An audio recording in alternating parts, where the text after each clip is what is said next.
2023. The theme was banking and mediation, leading the way. And I'm just here to just point out a few highlights on the progress that we have made, even as we call on to people in different practices to just embrace mediation as a means of unlocking whatever funds it is that are clogged in litigation. So as far as the matters per court station for Nairobi, and these are purely banking related matters, Nairobi leads with 348, followed by Kisumu with 64, Nakuru 22, Eldoret 30, Mombasa 31, and other courts 81. The total number of matters that have been referred to mediation through the court annex system within banking are 595, and we are pleased to announce that we have a total of 535 matters that have been concluded. With respect to the value of these matters, we have been able to unlock around 11 billion Kenya shillings, and the percentage of matters where the bank is the defendant is 83, and matters where the banks are the plaintiff are 16. We did also conduct a case study on the overall turnaround time for banking-related matters in the court annex mediation, and this was 75 days, which is such a tremendous improvement considered, or rather when compared to the amount of time we normally spend during litigation. So the number of mediators that we have managed to number of mediators accredited for banking-related matters. So we've managed of 736 active mediators within the banking sector. We have 271 that are inactive. However, we also have 221 that are currently under mentorship, and bringing this total to 1,228.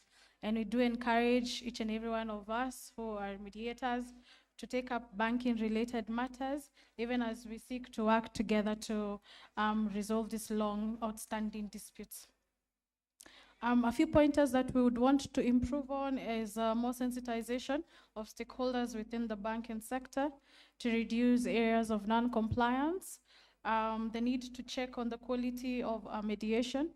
We do appreciate that banking is evolving and can be complex, and there are matters such as digital finance, trade finance, treasury, investment banking, which could be a bit complex and would require a bit more of technical training. But nonetheless, we do want to thank the Kenya Bank Association and the judiciary and Strathmore for having various seminars and training sessions so that we can try and ensure that our mediators have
Okay.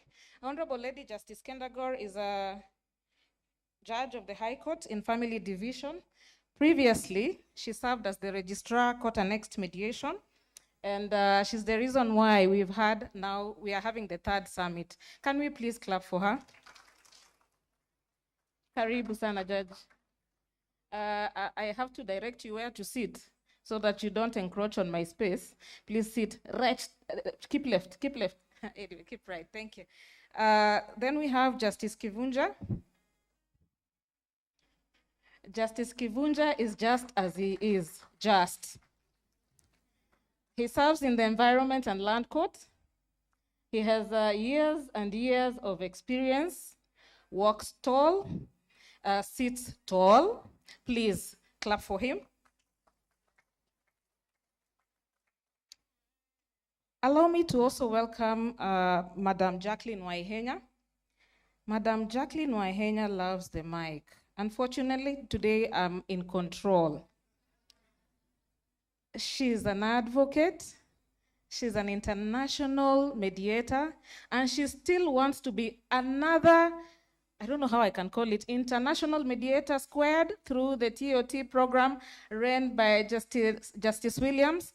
And she's also the chair of CIAB. Mpigieni makofi. She's asking me where she sits. Keep right. Allow me to also welcome Professor Wayne Mutuma. Professor is a professor.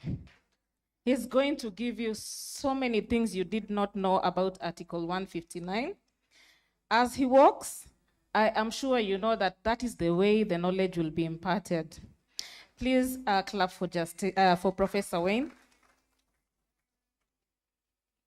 Away from the legal world, allow me to welcome Honorable Sadia Abdi Kotoma, OGW.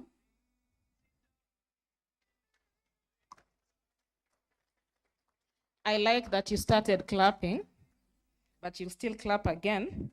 She is the chair of the ADR committee in IGRTC. IGRTC stands for Intergovernmental Relations Technical Committee. Makofi kwake. As I said, we are a little bit late. Allow me to do my thing. Sindio? But you can clap for me as I sit.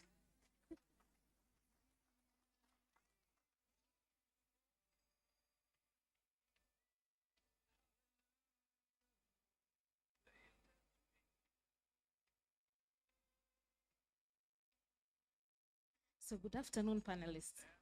Is it so hot here? Is it? Do you feel good? Did you enjoy your lunch? It's going to get hotter. Please clap for them once more. Miss Jacqueline Waihenya, we will start with you. Oftentimes, justice is always referred.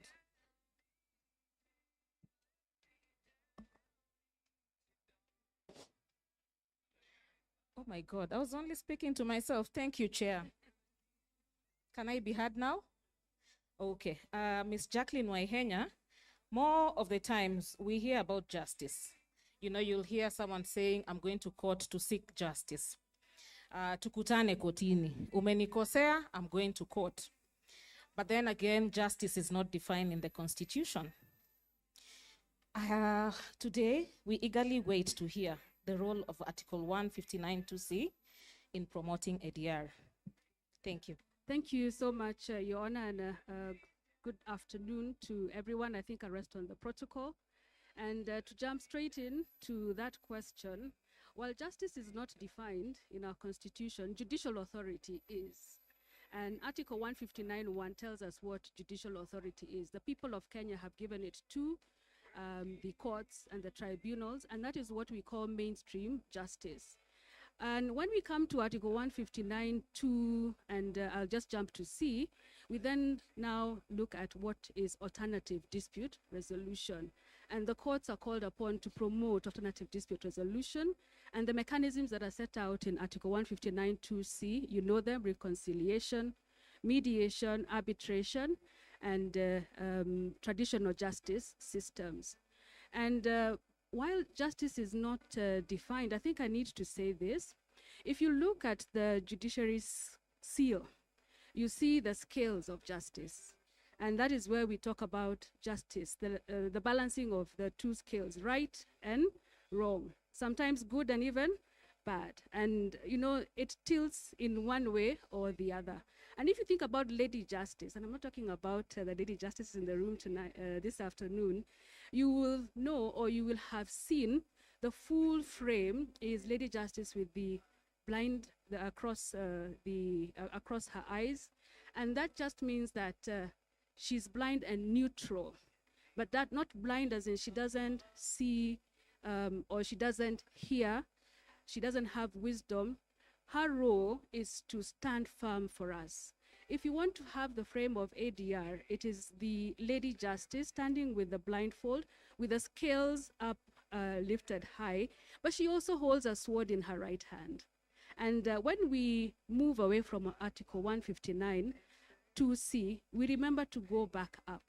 And when Lady Justice swings that sword is when we have seen her in action in court or in the tribunals. Of course, when you get to that place, you had the young children telling us, we don't want to go to court. Sasa kotini tuende kwa nini?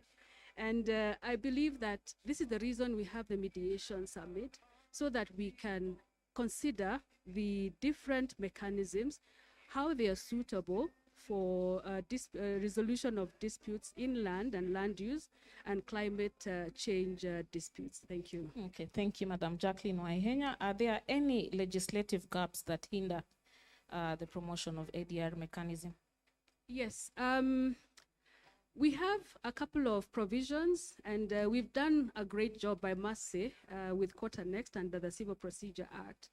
However, when we look at our legislative landscape, we find that while we talk about reconciliation, we haven't defined what that is.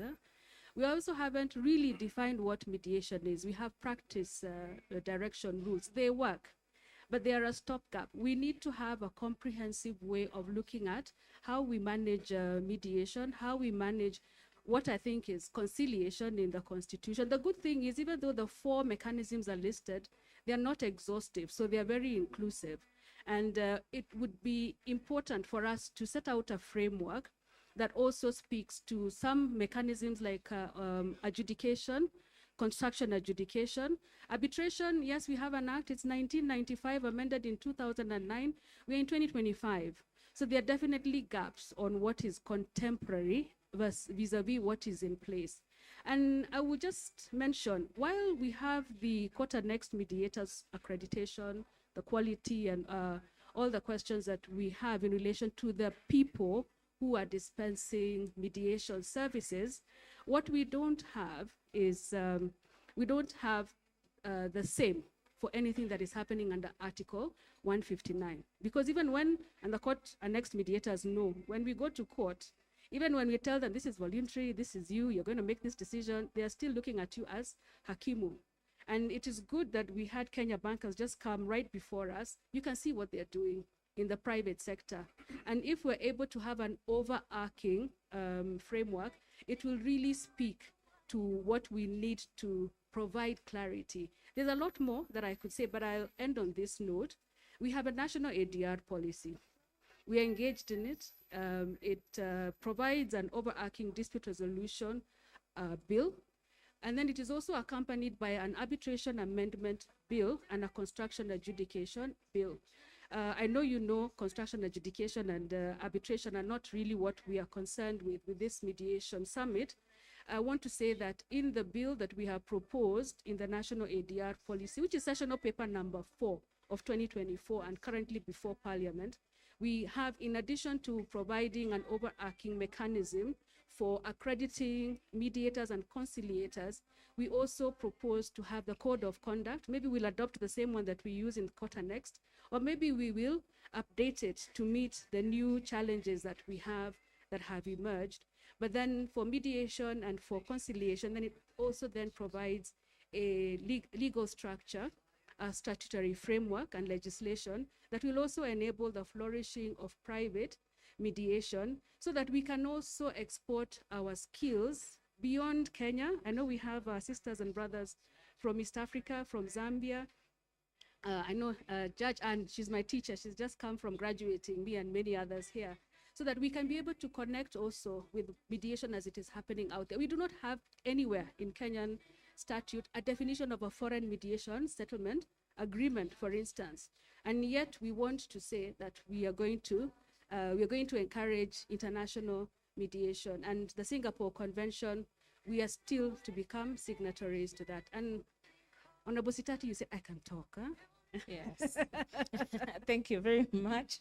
Thank you for those great insights.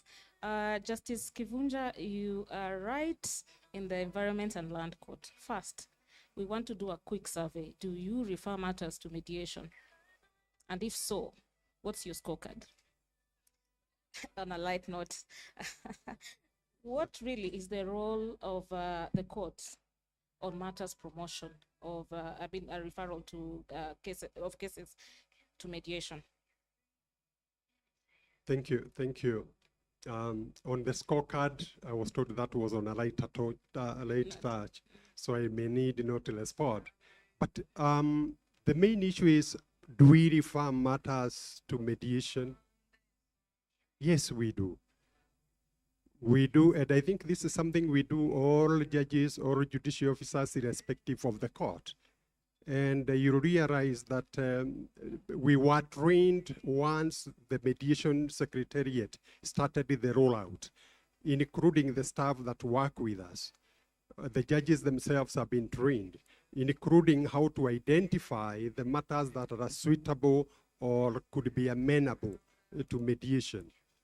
The challenge, however, is on the balancing to create that time to screen, and the shortage in the registry to get a dedicated team that could continuously look at these matters that are being filed and pick out those that can be suitable for mediation.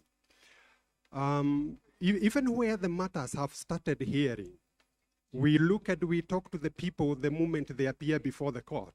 And the moment we see there is a possibility that this matter could benefit to mediation, we refer to mediation.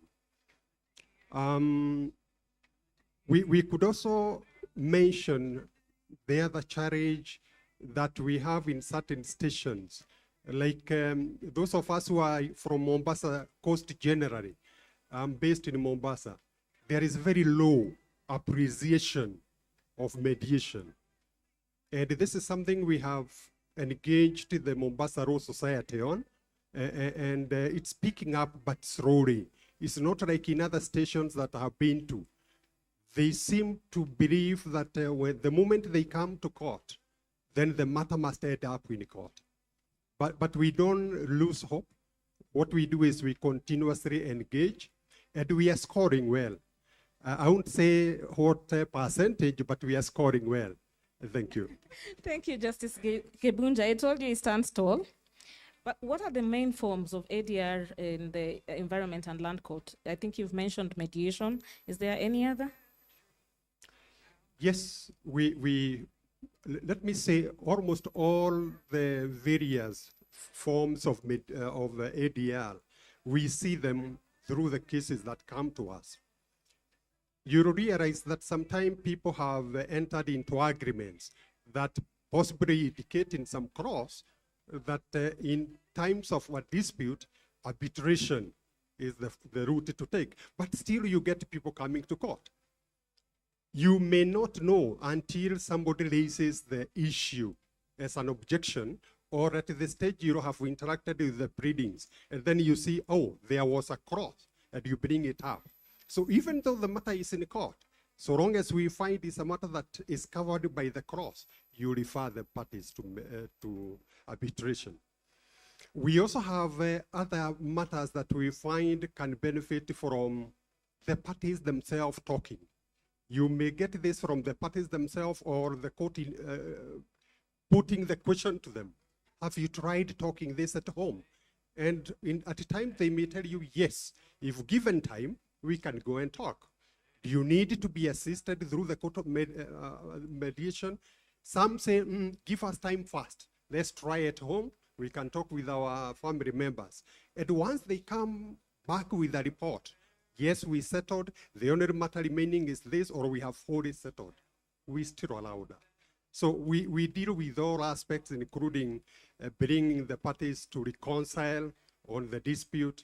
And at times, you find they have even settled and they don't want to tell the court the settlement, they want to withdraw. And you ask them, what is the terms?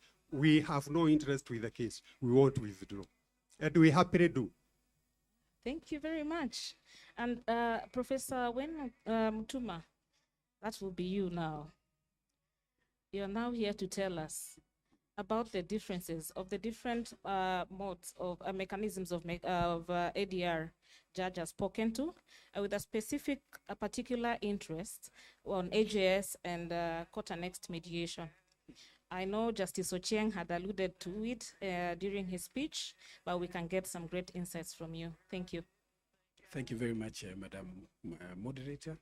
I actually want to honor you, Justice Ochieng. You did my job earlier on in your presentation. Malipo inakuja. And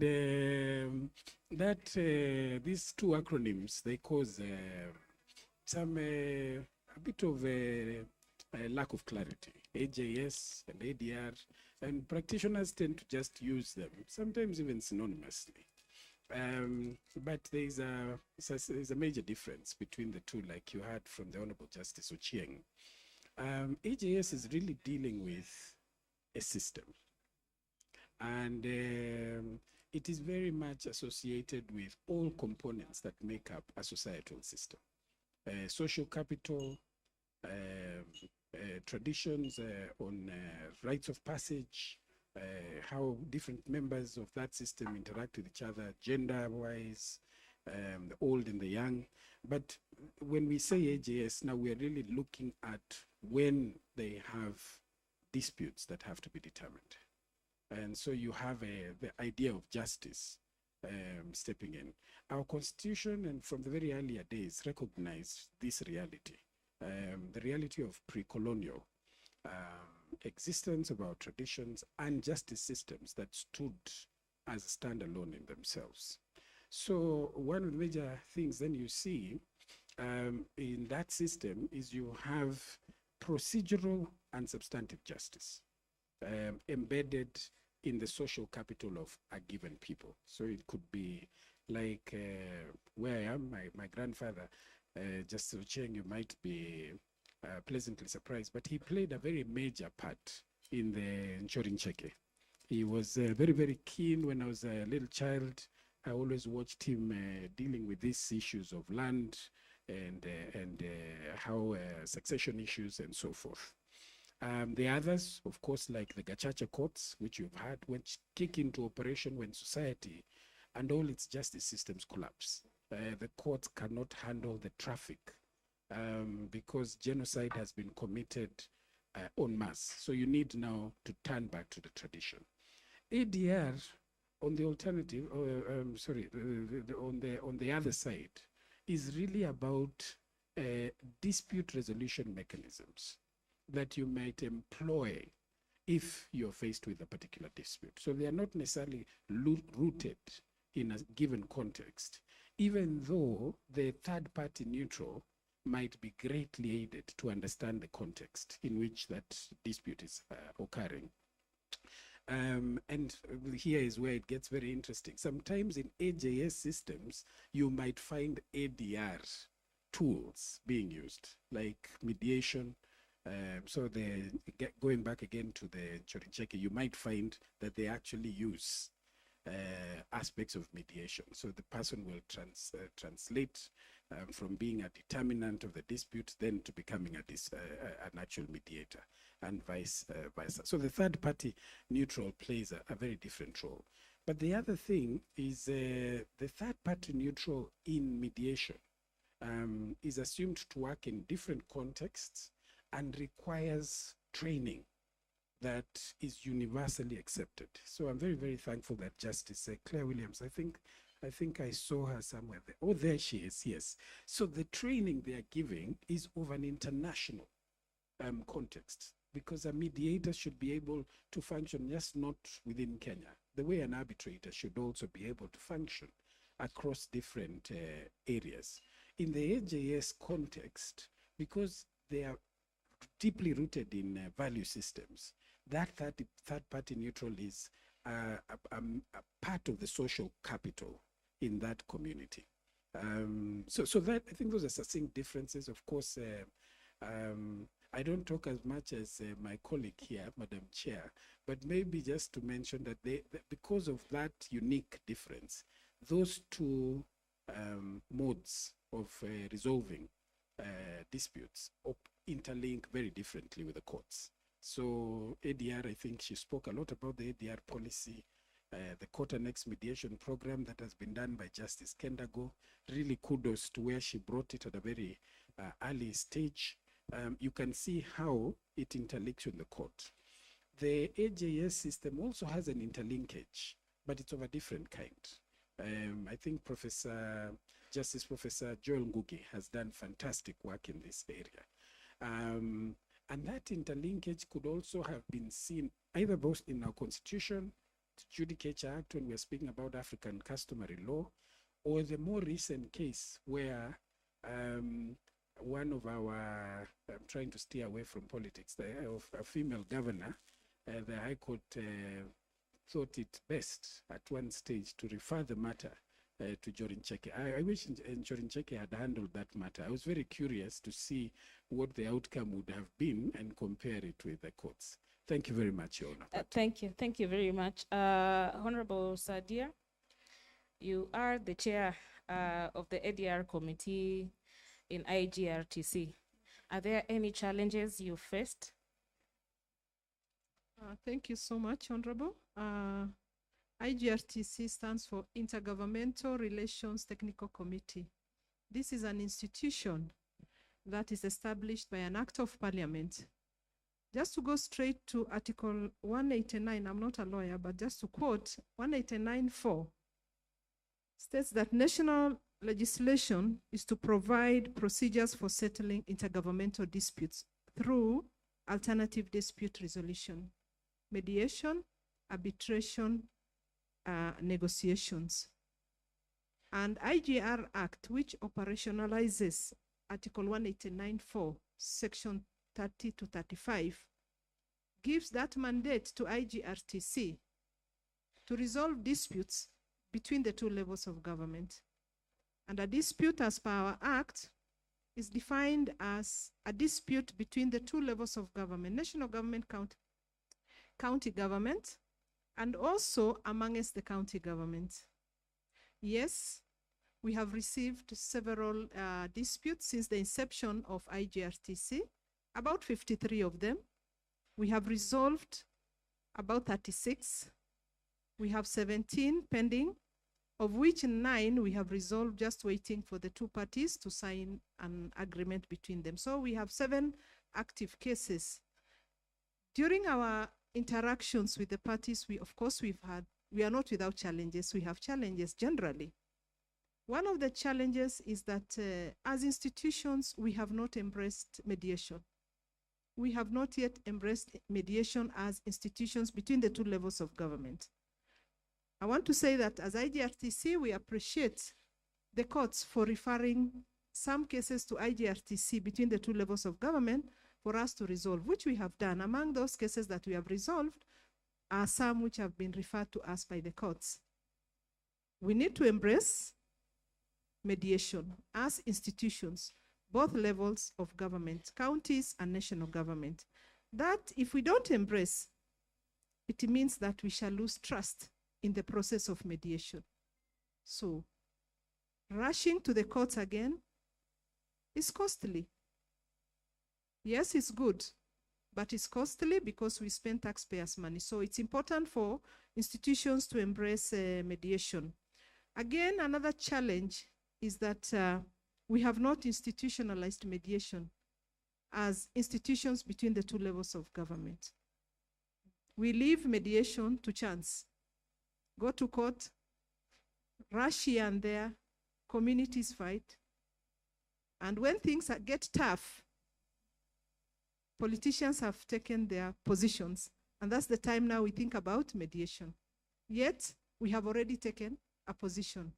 IGRTC is a very unique institution.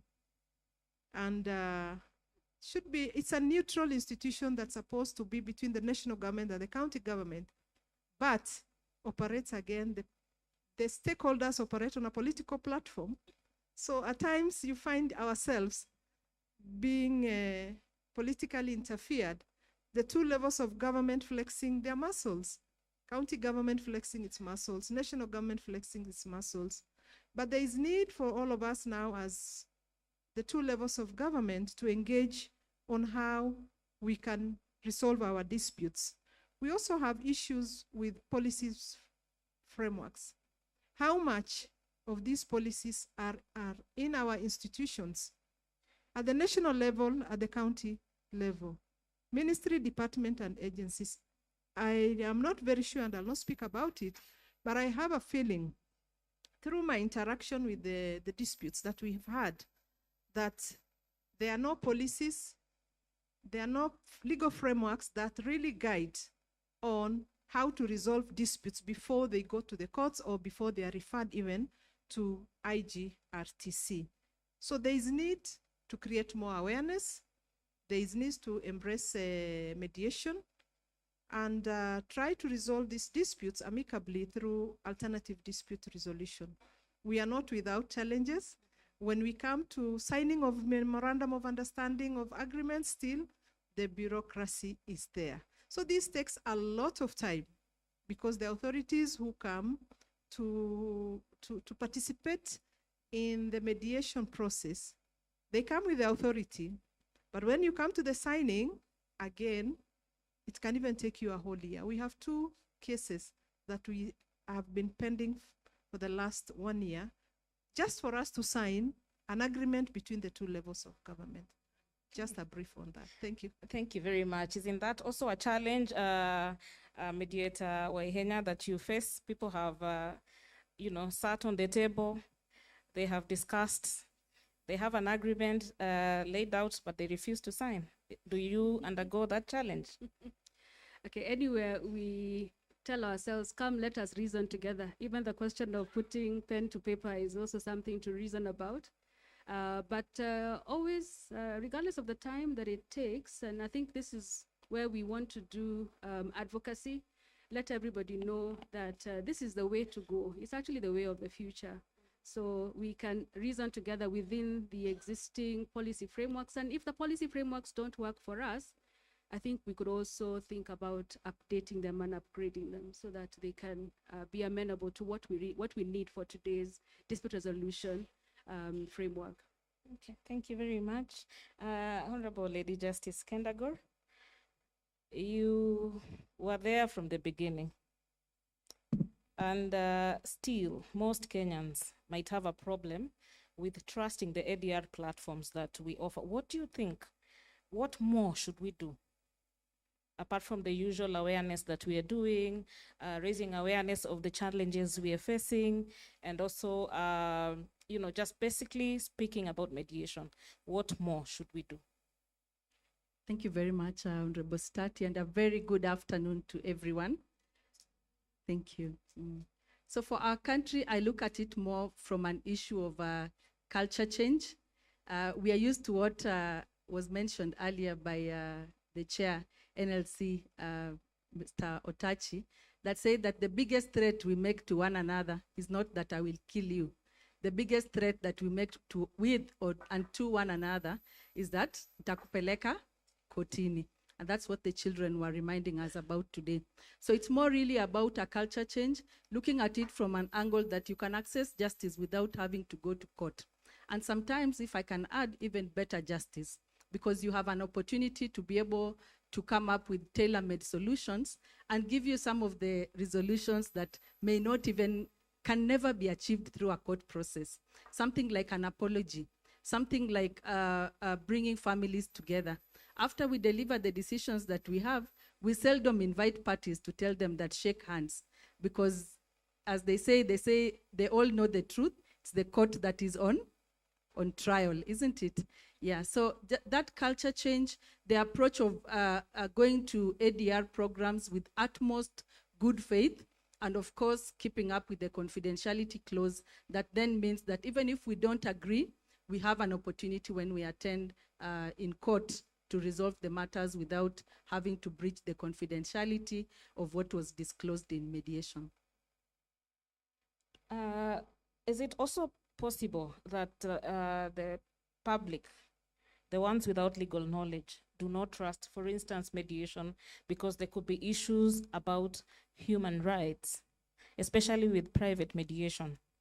What do you think should be the guidelines or safeguards we put towards addressing that? Thank you. Human rights and ADR are tied to the hip. Access to justice is a right. And sometimes we look at access to justice from the point that I can only access it when I am in court.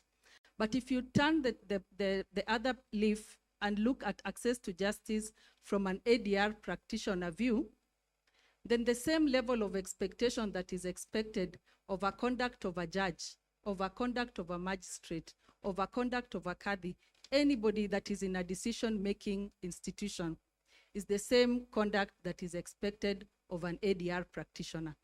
So such important is the conversation around human rights and ADR, that the constitutions, the framers of our good constitution embedded a part of it that says that when you promote the use of alternative dispute resolution, you must be careful that you are not contravening. It says you must be careful that you are not contravening the Bill of Rights, isn't it? Then it says you must also ensure that whatever you do is not repugnant to justice. So a call to reflection then, when we are looking at it in terms of the promotion of ADR, to look at it in the same angle like we do when it is a matter that is in court, that the promotion of ADR and the opposite of it is the promotion of human rights, and the opposite of it, of contravening these human rights, starts right through from the process. It is not about an end game of the outcome.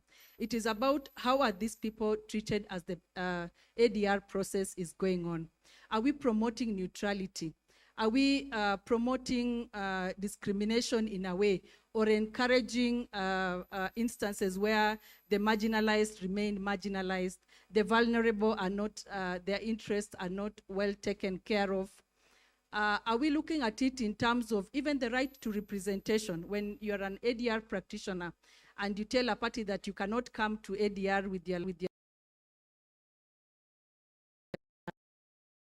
about it, Honorable Stati, and some of them are questions about inclusivity, questions about the neutrality as an ADR practitioner, the fairness of the process, equality and non-discrimination, unfair treatment,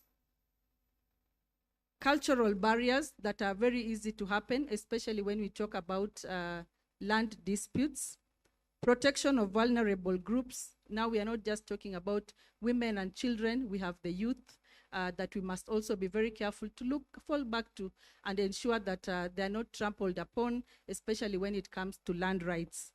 The balance of power, looking at how the ADR process is conducted. Is there an imbalance of power that then creates a level that the person who has less power is not at a good position to be able to negotiate and come up with solutions that do not infringe their rights further? The issue of valid agreements, especially when you talk now about the private mediation agreements, because we are not just there to just come up with a solution, but we want to have an agreement that addresses the real issues in dispute. And the challenge that then comes with it is being the delicate balance to ensure that you are not having invalid agreements.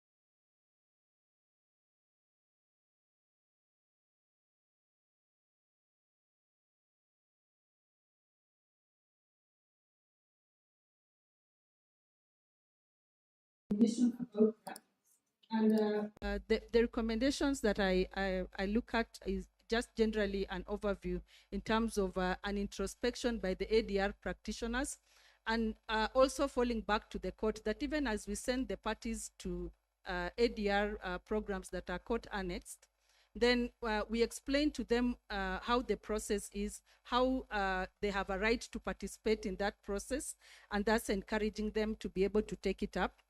Ensuring that as people who are encouraging the use of ADR, we ensure that human rights are not compromised in the pursuit of efficient dispute resolution, ensuring that we are there to human rights and rights principles and standards.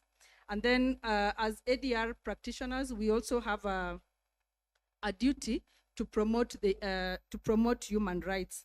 And I think a summary of it is that it's a collective responsibility and something that we must be aware and alive to right through from the moment you are accepting a brief in ADR process and working through with the parties in promotion of their human rights, right through to the agreement that they have and whether they even fail to reach an agreement, and then ultimately ensuring that those agreements are reflective and do not in any way contravene the rights of the parties. Thank you, my lady.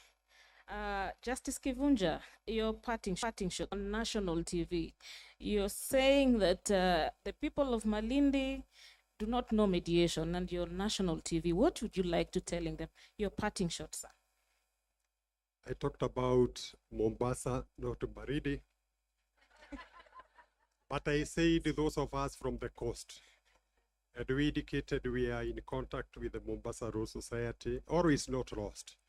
I think we are heading towards the right direction. We have had 2 meetings at the EROCCUC, and we have already come up with some agreement, which I think will work.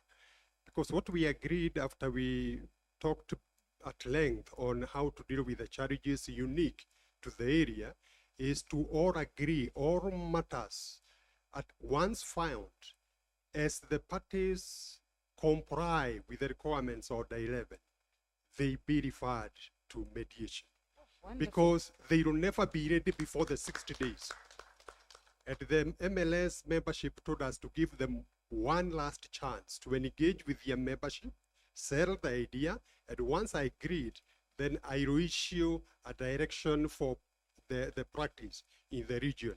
That once the matters are filed and we have the pleadings, the first shot is mediation. Within 60 days, we have the file back either with a settlement, partially or fully, or with no settlement. I think that's the way to go. Thank you. Mediators in the house clap because the judges don't know how to clap.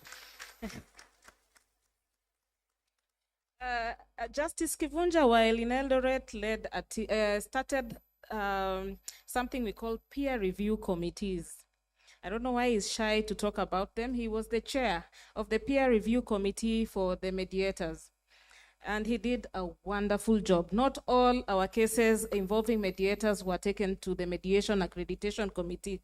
And we are hoping that in Pwani, that practice will soon be a reality. Thank you, Justice Kibunja. Parting shot, Justice Waihenya. I'm on this other side of judicial authority. I'm really so encouraged to hear what Honorable Kibunja has said. And when I look in the crowd, I'm seeing quite a number of judicial officers and judges who are also from the coast, and I'm also from Mombasa. So I think I'll just say yay. On the question of my parting shot, I just want to say, and this is just really building on what Honorable Kibunja has said, I don't think it's only a question of Mombasa or the coast. We still have a long way to go, given the level of disputes that we have. I think we had Professor Ngugi's report, and it talked about only less than 20% of the matters going into the formal system. So the 80%, that is ours to mine.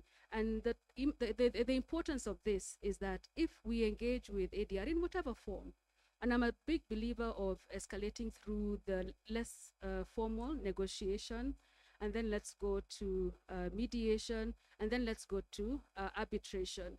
And the parties are free to engage in this system. So one of my, I like to think of ADR as appropriate dispute resolution. We don't know how the dispute is going to pan out when we are drawing the contract. So it's important that we start with a tiered contract so that the parties can be able to, let's do amicable settlement. It's easy, it's cheap. And let's now move to get a third party neutral should things become a little bit more complex or complicated. So yes, that is my parting shot. Let us embrace ADR in all its forms. Thank you. Thank you very much. Yeah, my parting shot is the need for a cultural shift. And I think, Honorable Justice Kendago, from the time you started all of this, that is what was in your mind. And you've left us with this word, a shift in culture. And we can draw lessons from where we've successfully done that. Think about the tobacco, smoking. At one time, people used to smoke everywhere. And now, if you smoke in these public spaces, you feel guilty without anyone actually saying anything to you. You know, plastics and how we handle it. There are many campaigns that have been done. And I would believe that if we are going to move from where the children, in that wonderful poem, were telling us our language is tukutane kotini, to a different paradigm, we need to engage a cultural shift. And there are many ways that I think that has happened. If you look at those examples, one, I think we need to tell our stories, because people gravitate towards success. And if they see something is actually working and it's accessible, they want to, and they want to go that road. I think we also need to not just work with our champions, success stories, but we need to target the spoilers.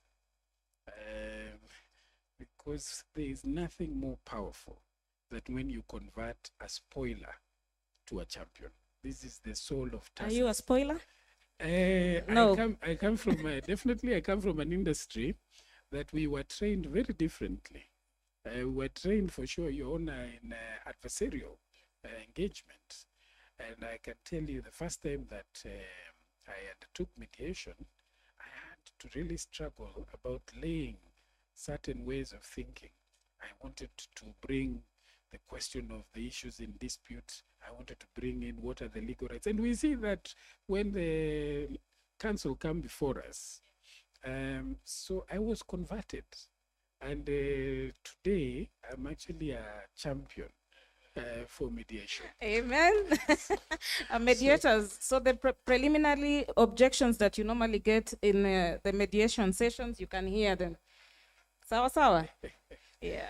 Last but not least, Your Honor, I think we need to find a way to reward the people that are doing the right thing. And I'm not sure how we solve the funding problem, but let us be forthright that people do gravitate towards where they think they can make a living. So we have to find a way to solve that problem, and I think that is normally through partnerships. The Kenya bankers, I think the finance sector has done very well in channeling money so that somebody, when they do this wonderful work that is saving the country billions, I think I had the CJ talk about 68 billion, that they are also rewarded somehow. And then last but not least, I think competence and integrity is very, very key. Because if you are in the hands of a driver who is driving like a madman, you will never want to enter that vehicle. So we will rely so much on policymakers, the judiciary itself being as a key stakeholder to make sure that a mediator has the same standards and etiquette and ethics that would be expected of any dispute resolver. And then the people will come. Thank you. Thank you very much. Parting shot, Honorable Sadia. Thank you so much, Honorable.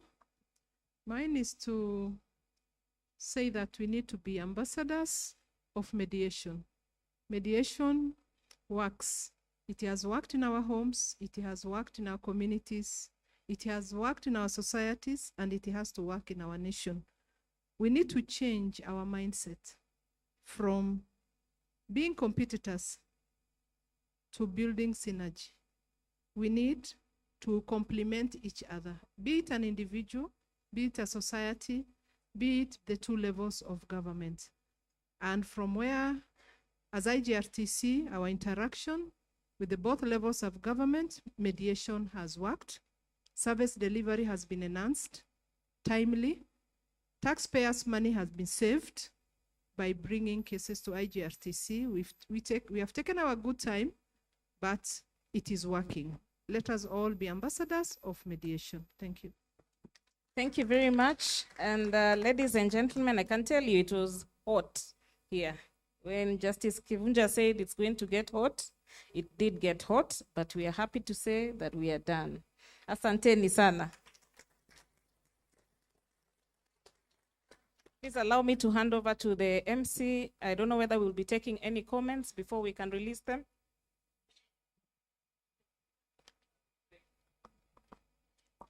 Thank you so much, panelists and Honorable Sitati, for moderating the session. I don't know, is there any pressing question? Just two.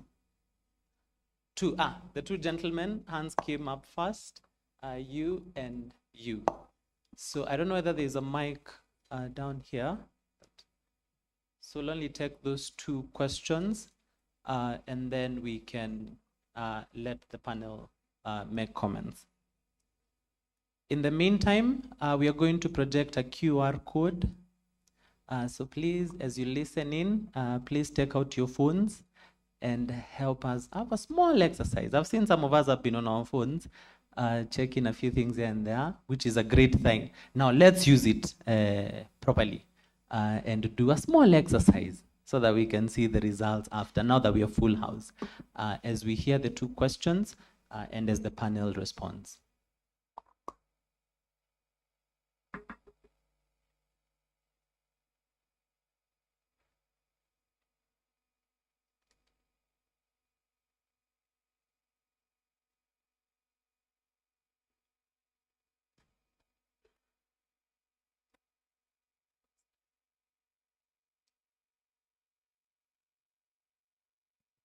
Okay, thank you very much. I'm Rogers Lucano, an accredited mediator. And I just wanted to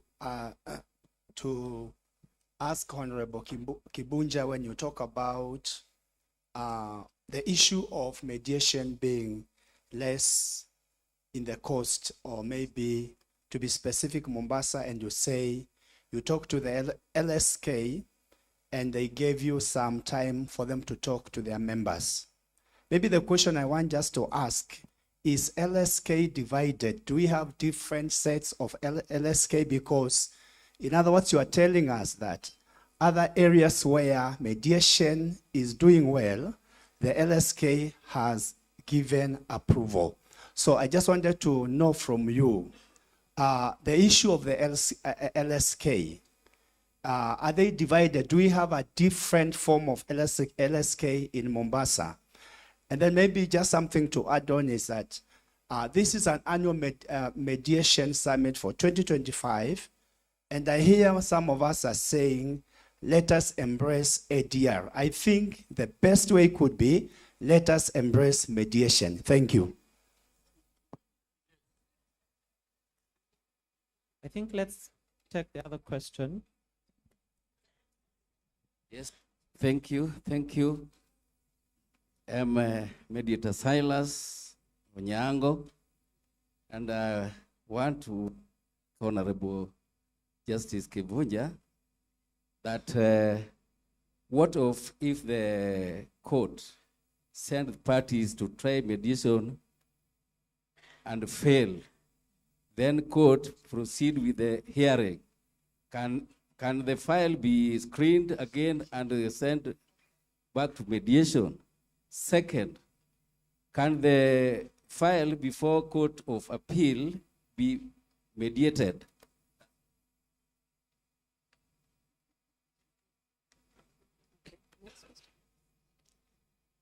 Good afternoon.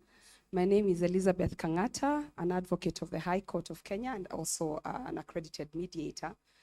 My challenge would be a question to Justice Kendahar. You talked about ensuring human rights, within the agreements that are made in mediation. My challenge has been when you go to communities where already, for example, female empowerment is low, there is gender inequality within the customs themselves that say, for example, women cannot inherit. So when you go, I've had cases in Narok where they say, Sasa, we want to continue, but my sister cannot inherit. And now when you're sitting in that role as an advocate, and you have to remove that hat, but you know the human rights aspect of it, and you're told as a mediator, your role is not to advise, you're not supposed to interfere. I don't know where the crossroads are, because you raised the issue of making sure that those rights are, and some empowerment is being done in your role, but you're told, toa kofia ya wakili, now you're a mediator. Don't tell them about their rights. And I found that as a challenge, and I've probably broken the rules a few times by taking off the mediator and becoming an advocate for a change and a women's rights activist. So where do we draw this line from what we are told in training versus what you actually do in reality? Because then you know the agreement that's been made, your conscience cannot accept it, and also you knowing the law and the rights, then it's problematic because you're actually allowing perpetuation of injustice in the long run. That's my question. Thank you. Good afternoon again.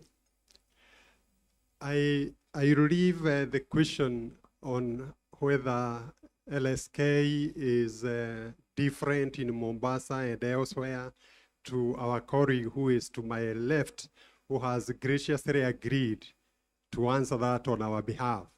I will take the question by Silas. A matter that has already been referred to mediation and there is no settlement, it is returned, can it be returned again for another mediation? A matter that is in the Court of Appeal, can it be mediated? The answer is simply yes, it can. And you should not feel afraid that because you failed, you cannot request for another retrial. Possibly the cause of the first failure has been dealt with. The goodwill is there between the parties. Feel free to indicate to the court that you are now ready or you would wish to have another go at it. And you can try and have it done as soon as possible, even when the matter is on appeal. The judges of the Court of Appeal, and we have the chair with us here, who is nodding in agreement, who do not have a problem with you. A brief, small thing I want to mention on Roger's question so that you can understand why I mentioned about MLS. MLS is Mombasa Law Society. Why I mentioned them is as judges and magistrates and caddies, we meet with the members of the RSK at what we call bar bench meetings. And during those consultations, and we discussed the common issues of interest, we discussed this issue of the law uptake of the mediation, and that's the agreement we came up with. We scaled that discussion to the wider CUC, ELC CUC, that has membership from other people other than lawyers. And we have also agreed on that particular approach. So we are engaging our stakeholders before we say we are starting it now. So I leave it at that. Let us be told whether we have a difference in the various LSK. Thank you. Okay, can you hear me? Yes, there is no difference between the Mombasa Law Society and the Law Society of Kenya.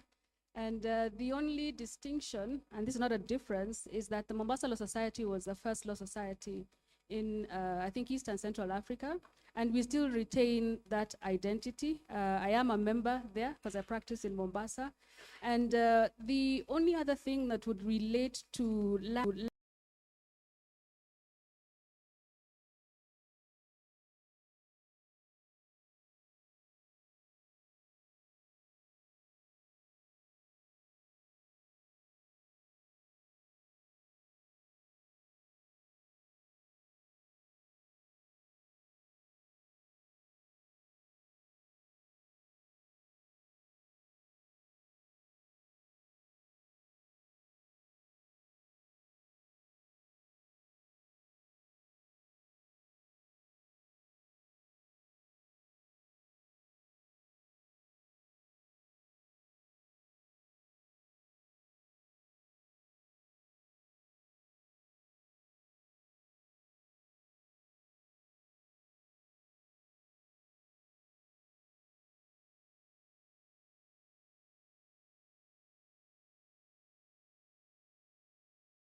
terms of agreement that they had, then you clearly pick up that it is a voluntary aspect.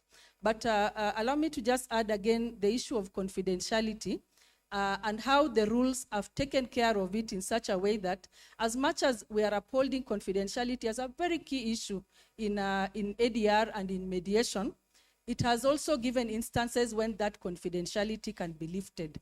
It says that confidentiality can be lifted where there are instances of child abuse, there are instances of any gender violence. So if you pick up at any point, as a mediator, you are obligated by the mediation rules to lift that veil and disclose that you know about these abuses. Thank you.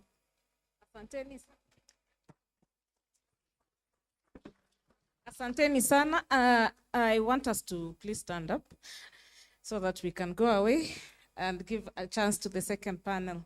Please clap for us.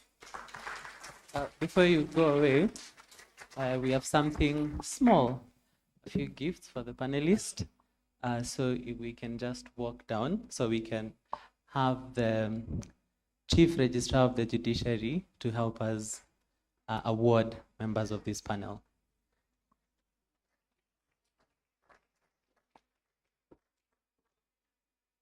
In the meantime, some of us, 62 of us, have been wonderfully participating in our small activity. So if you are left behind, we'll still get an opportunity to redo it again. But we'll sample some of the activities shortly.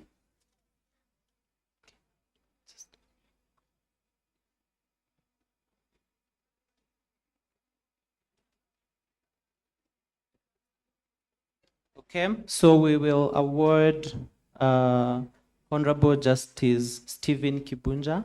Let's appreciate him.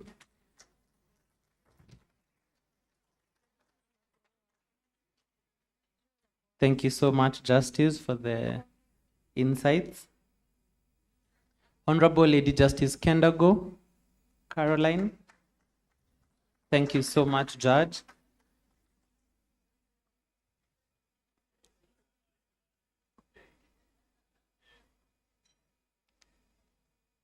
Senior Jacqueline Waihenya. Thank you so much, Counsel.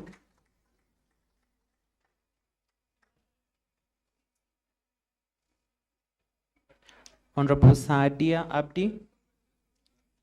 Thank you so much.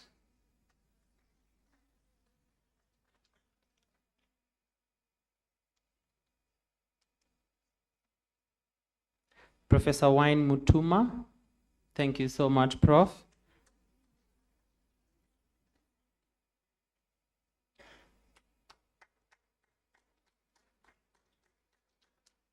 And Honorable Sitati, who moderated the first panel. Thank you so much, Honorable Sitati and panelists, for the great job that you've done on the first panel. So, George, if you're able to just project for us. So, we asked you in the small quiz, what is your hope for mediation in the resolution of land use, and climate change disputes? And we will project some of the responses that you have given us. But in the meantime, if you've not managed to do it, you can quickly see if it's possible to input your responses.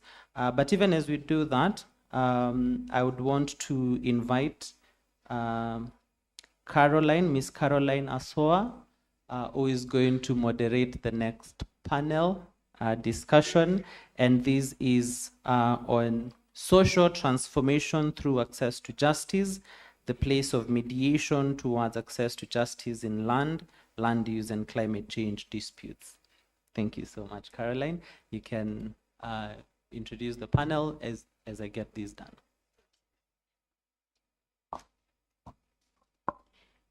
Good afternoon. I'm happy to see all of you.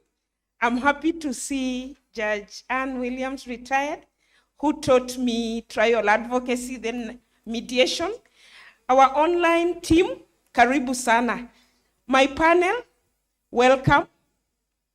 My panel, welcome. Mr. Ribin, Judge Omange, Judge Odeni, Mr. Odongo, Mr. Mashua. Karibuni.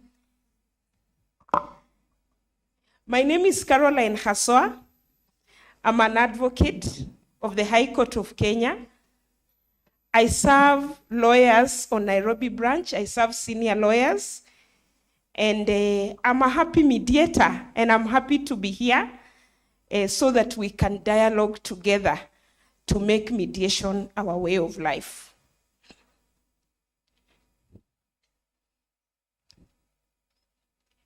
Yes, as we welcome our panelists, we have decided to give them an opportunity of 1 minute each. We have been given 45 minutes to do the discussion and leave enough time for plenary.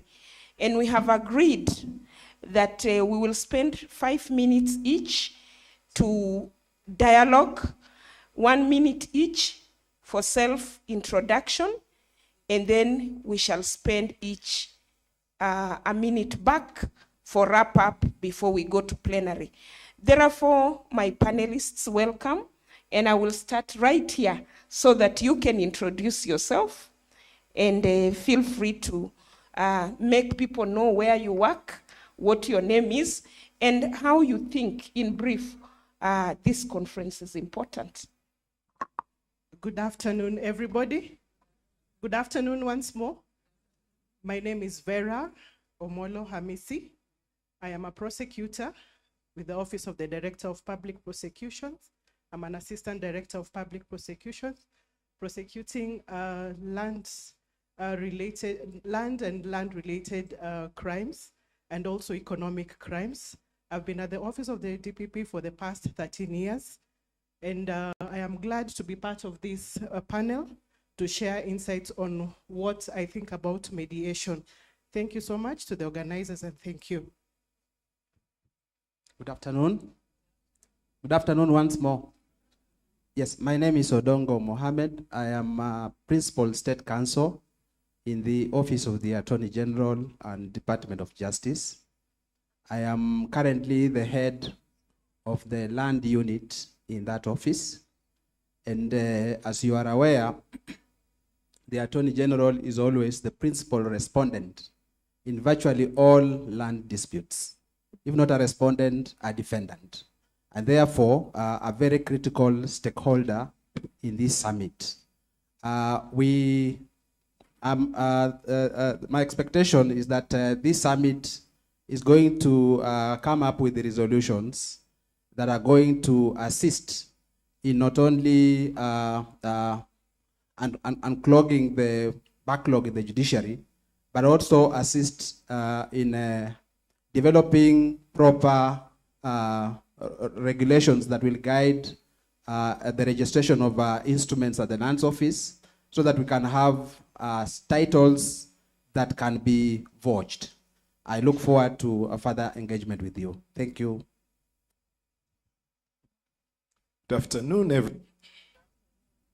My name is Ribin Nyarangi Ondwari. I'm the Vice Chair of the Law Society of Kenya, Nairobi branch. And I was here when a critical question was asked whether the Law Society is divided. So as part of my introduction, allow me to just quickly, for those maybe who don't know the structure of the Law Society is that there's the Law Society National Office, then there are 8 branches which then deal with practice and welfare issues. All of us are the Law Society, including the members, only that there are different units which deal with different distinctions. Before I go further with my introduction, allow me to send the regards of our chair, Mr. Eric Kivuva. He's chairing another critical meeting. That's why he's not here at this moment. But basically, what we are looking forward as a Law Society of Kenya Nairobi branch from this discussion, as I've mentioned, our mandate is on practice, concerns, and welfare. So then that means when our members, who are around the 14,000 advocates in Nairobi, interact with mediators, they come back to us and give us the feedback.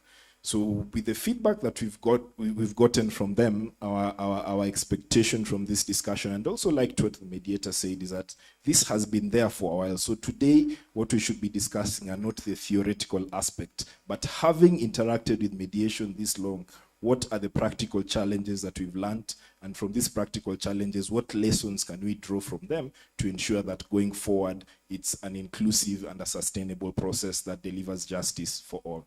That's my expectation. Thank you very much. Good afternoon, everyone. I'm very privileged to be here today. My name is Judy Omange. I serve in the Environment and Land Court in Milimani, Nairobi. By way of a brief introduction, I've been involved in mediation from the very inception, and as an administrator, in which capacity I interacted a lot with mediation. I must say I believed in mediation then, but having served in the Land and Environment Court and seen the challenges that we face in just trying to adjudicate very difficult cases which involve human beings, I'm more than certain that mediation is really the way to go. So this conference is very, this summit is very, is an opportunity really for us in the Land and Environment Court. And I'm glad under the leadership of our principal judge, nearly all judges in the Environment and Land Courts are here for us to just interact and share ideas and experiences with other stakeholders and come up with resolutions to already scale up what we are already doing on the ground in terms of championing court and mediation, and indeed all other forms of ADR. So I look forward to this session this afternoon and the next 2 days. Thank you. Good afternoon, everybody. My name is Juma Mashua, Assistant Inspector General of Police. Currently, I'm the head of investigation at Land Fraud Investigation Unit at the DCI headquarters. Today I'm here. My expectations are that maybe at the end of the 3-day session, we can come up with solutions to some of the challenges that we encounter, particularly at our land office, because that's the area where we interact with the members of the public. They come with their problems, with issues to do with the land matters. And we are the team, the first point where we handle them. So there are so many challenges whenever we handle such like cases regarding land disputes. And I'm optimistic that this will be the best forum which will come up with some of those solutions as we endeavor to assist the public as the National Police Service. Thank you very much. Good afternoon, everyone. My name is Millicent Odein. I'm a judge of the Environment and Land Court based in Nakuru. I've been in the land sector for many years, even before I joined the judiciary. My expectations are that how we can increase the uptake of mediation so that they can ease our work in the Land and Environment Court.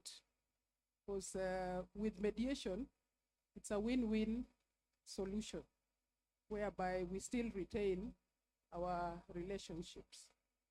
I'm also happy that we have many mediators in the room, and with this kind of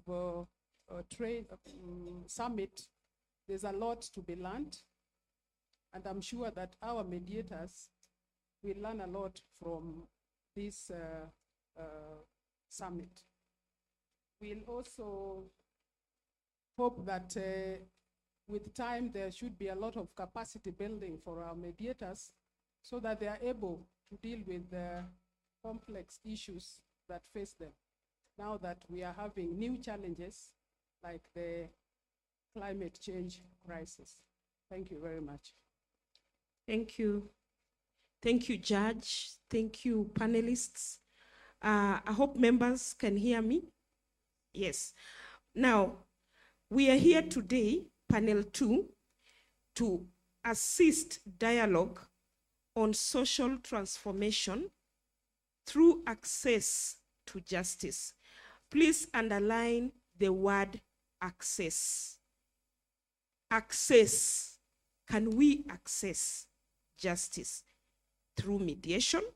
The place of mediation towards access in land use, and climate disputes. This is an important question that our panelists are going to help us dialogue and start to unravel the multi-door approach. Allow me to start with Judge Omange Judy, who will tackle the first question, which is, in what practical ways, Judge, can social transformation be achieved through access to justice by resolution of land use, and climate change disputes through mediation? Take it away. Thank you very much, Caroline.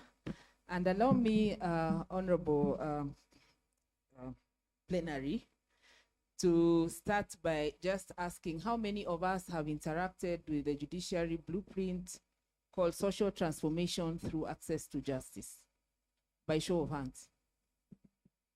I can see the judges have a few of the other people, not as many. So we still have some work to do in terms of sensitization. But the judiciary right now, we have a blueprint. After the new constitution, we first had a blueprint called Judiciary Transformation Framework. That was launched by Honorable Dr. Willie Mutunga, in which we focused on the institution. How do we strengthen the institution, increase our numbers, increase the number of courts? Come 2017, Honorable Justice, Chief Justice Maraga, David Maraga, took over, and his was sustaining judiciary transformation, called SJT. He basically sought to strengthen what had been begun and what had not been finalized. To give an example, in the first phase, we developed what we call registry manuals, just to understand what is it that happens in a registry. What do you do in a registry? But when Chief Justice David Maraga came on board, he now took it a notch further by automating those registries. And that's how the e-filing came on board and all that. So we were sustaining what was begun. Chief Justice Martha Koome has taken it a notch further by introducing the aspect of social transformation, meaning the work we do, how does it impact the people we serve? How do we involve the people we serve? So it's called social transformation through access to justice. Tell your neighbor it's called STAJ. So if they're looking sleepy, tell them STAJ. They wake up, they wake up. Yes, so you're going to help me because it's in the afternoon, I can see some sleepy people, but I'm looking at all of you. So STAJ basically talks about, I'll break down the elements. One is access to justice. What do we mean when we talk about access? Caroline has talked a bit about it. To bring it into perspective, to break it down, access can be physical. How are people able to access courts? Previously, the high courts in Meru served also Mandera, which is 800 kilometers away. That definitely is not access, it was a barrier. The ELC court in Machakos served Kajiado, served Makueni, served Kitui. You can imagine. It was a problem. Those have all now been addressed. Then we looked at it, but when people access court, how long do they take to have their matters heard? My colleagues in the Environment and Land Court will tell you we have dealt with several matters which are 2013, 2012, you know, old matters, as old as 1990s, maybe some older than I know because I joined recently. So I'm sure they had dealt with much older before I joined. So we are looking at what is the speed? But then you're also asking ourselves in this phase of social transformation, after you have dealt with the case, in land and environment matters, have you closed the case? Are people able to access the fruit of their judgments? And we have found that sometimes that does not really work. I'll come to that in a minute. Another way of access, so that you flow with me, another way of access is just access to our systems through the automation. That is what STAJ is also promoting. where you can get information on your case on your phone. Previously, and the councils here will agree with me, the issue of what went on in court was your pambano, a secret weapon, isn't it? You're the one who tells your client, write and pay instruction fees so that I can tell you what happened in court, isn't it? But now, clients are able to access information on their case once they are logged into our system. An update is sent to them. Then we're also looking at how can we open the doors? And that's what brings us to where we are today. How can we open the doors? There are people who will never qualify for mediation. If you're a fraudster, I'm sorry to tell your neighbor fraudster is not for mediation. So we hope they don't get that idea. There is no fraudster who is open to seek mediation. Those ones the judges will deal with, and as we know, they have been dealing with them competently. But we are saying there are issues of friendly relationships. The bank customer relationship. I was a good customer, I was paying my money, but now I have problems. Can we negotiate? I was a member of the family, and I've seen this a lot. I was disinherited, or there was a problem in the succession, or someone sold me land which there was a problem. Can I pay the family off so that then they're able to access their land? So the blueprint now emphasizes the multi-door approach, so that these people don't have to wait 10 years in court for their matters to be resolved. And that's where the small claims comes in, the mediation comes in. We are also now arbitration, as Judge Kibunja, when we find there's a matter which should go for arbitration, we want it to go there. And so when we come here to talk about mediation in the Land and Environment Court, it's a very live issue. I'll give you two just brief examples why mediation must work for us. We have cases where judgments have been issued. For them to be enforced, has taken over 10 years. Is there anyone who knows such a case? Or I'm telling fibs? There isn't it? So we are saying, how can we work to ensure that these are not problems that we face? We have cases which are recycled in court. You finish, it comes back again. So we have formed working groups to deal with the issues, these unique issues land justice faces and climate environmental justice faces in this country. But I'll not delve into that right now. What I will go into is, how does accessing justice bring about social transformation? I'll answer that question that I was asked to begin with. And allow me to say this. I think the Land and Environment Court has done a phenomenal job through their decisions. I'm not talking about mediation, through their decision in bringing about social transformation. Why?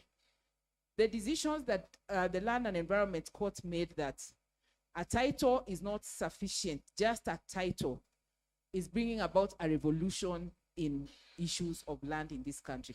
Tell your neighbor it's a revolution. Yes, because you can't buy a title from nowhere and then somebody is dispossessed of their land, isn't it? And that was a decision which came from the court, the Environment and Land Court, and went right up to the Supreme Court. Please clap for the judiciary, Jermaine. Makofi vizuri. Or there are those who might have benefited. But anyway, we are saying that through judges doing what they need to do without fear or favor, they bring about transformation. But mediation goes even extra. Some of the changes mediation would bring would be, just to mention a few, it restores relationships. I think everyone has talked about that since morning. In terms of land cases, there is economic empowerment, not only of the individual whose matter is in court, but also of the entire community. If all the cases in the Land and Environment Court were to be quantified, we would find they're worth billions. Those can now be released to the economy. There is also the issue of trust in the dispute mechanism. Many of us Kenyans don't trust the justice system. Tell your neighbors we don't trust. So when you have a matter, you're running all over the town, all over the town. So we are saying in mediation, you will trust because it is your own decision. The other thing we are saying is that we will bring to life the empowerment of what the Constitution intended, that the people make decisions for themselves. Ideally, you should sit in the seat where I sit and make your own decisions, but you have delegated that authority to me. But mediation gives you an opportunity to take it away from me. As a court, we would be happy if we only have to deal with a few cases, as Judge Odenya said, other than dealing with the many that we deal with. I know Caroline is looking at me, but I'm done. Thank you very much. Okay, Judge, kindly just let me give you half a minute so that you tell us about mediating environment and climate justice matters. Reason being, they never affect an individual like a title. Yes. The matter might be, I might have filed. So if I enter into a mediation consent and say you can dump here, you know, it affects the entire estate. So just comment on that 1 minute. Okay, I think Judge Oden will also be talking about that in a minute, but let me just say there are basic principles in mediation, and I think Judge Ocheng will tell you that in matters of public policy, you can't really come to mediate something which involves the public, because who is the representative of the public?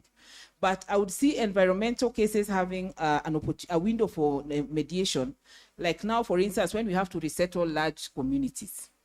You know, when we want to protect the environment through resettlement, isn't it? I think there's room for mediation in that. So there are cases where they can be as an amicable settlement, especially where individuals are involved. But I don't think you can mediate something that is against public policy or something that is illegal. And that is a general principle that occurs across all cases, not only land and environment. Yes. Even if you're polluting, I think there can be a negotiation that you're moving your pollution from here and going to dump them in a good place. We don't have to charge you in court. We can have an amicable settlement so that that environmental degradation stops. But I know Judge Oden is also speaking on something like that. She will be able to add. Yeah. Thank you. Thank you very much, Judge. Thank you, participants.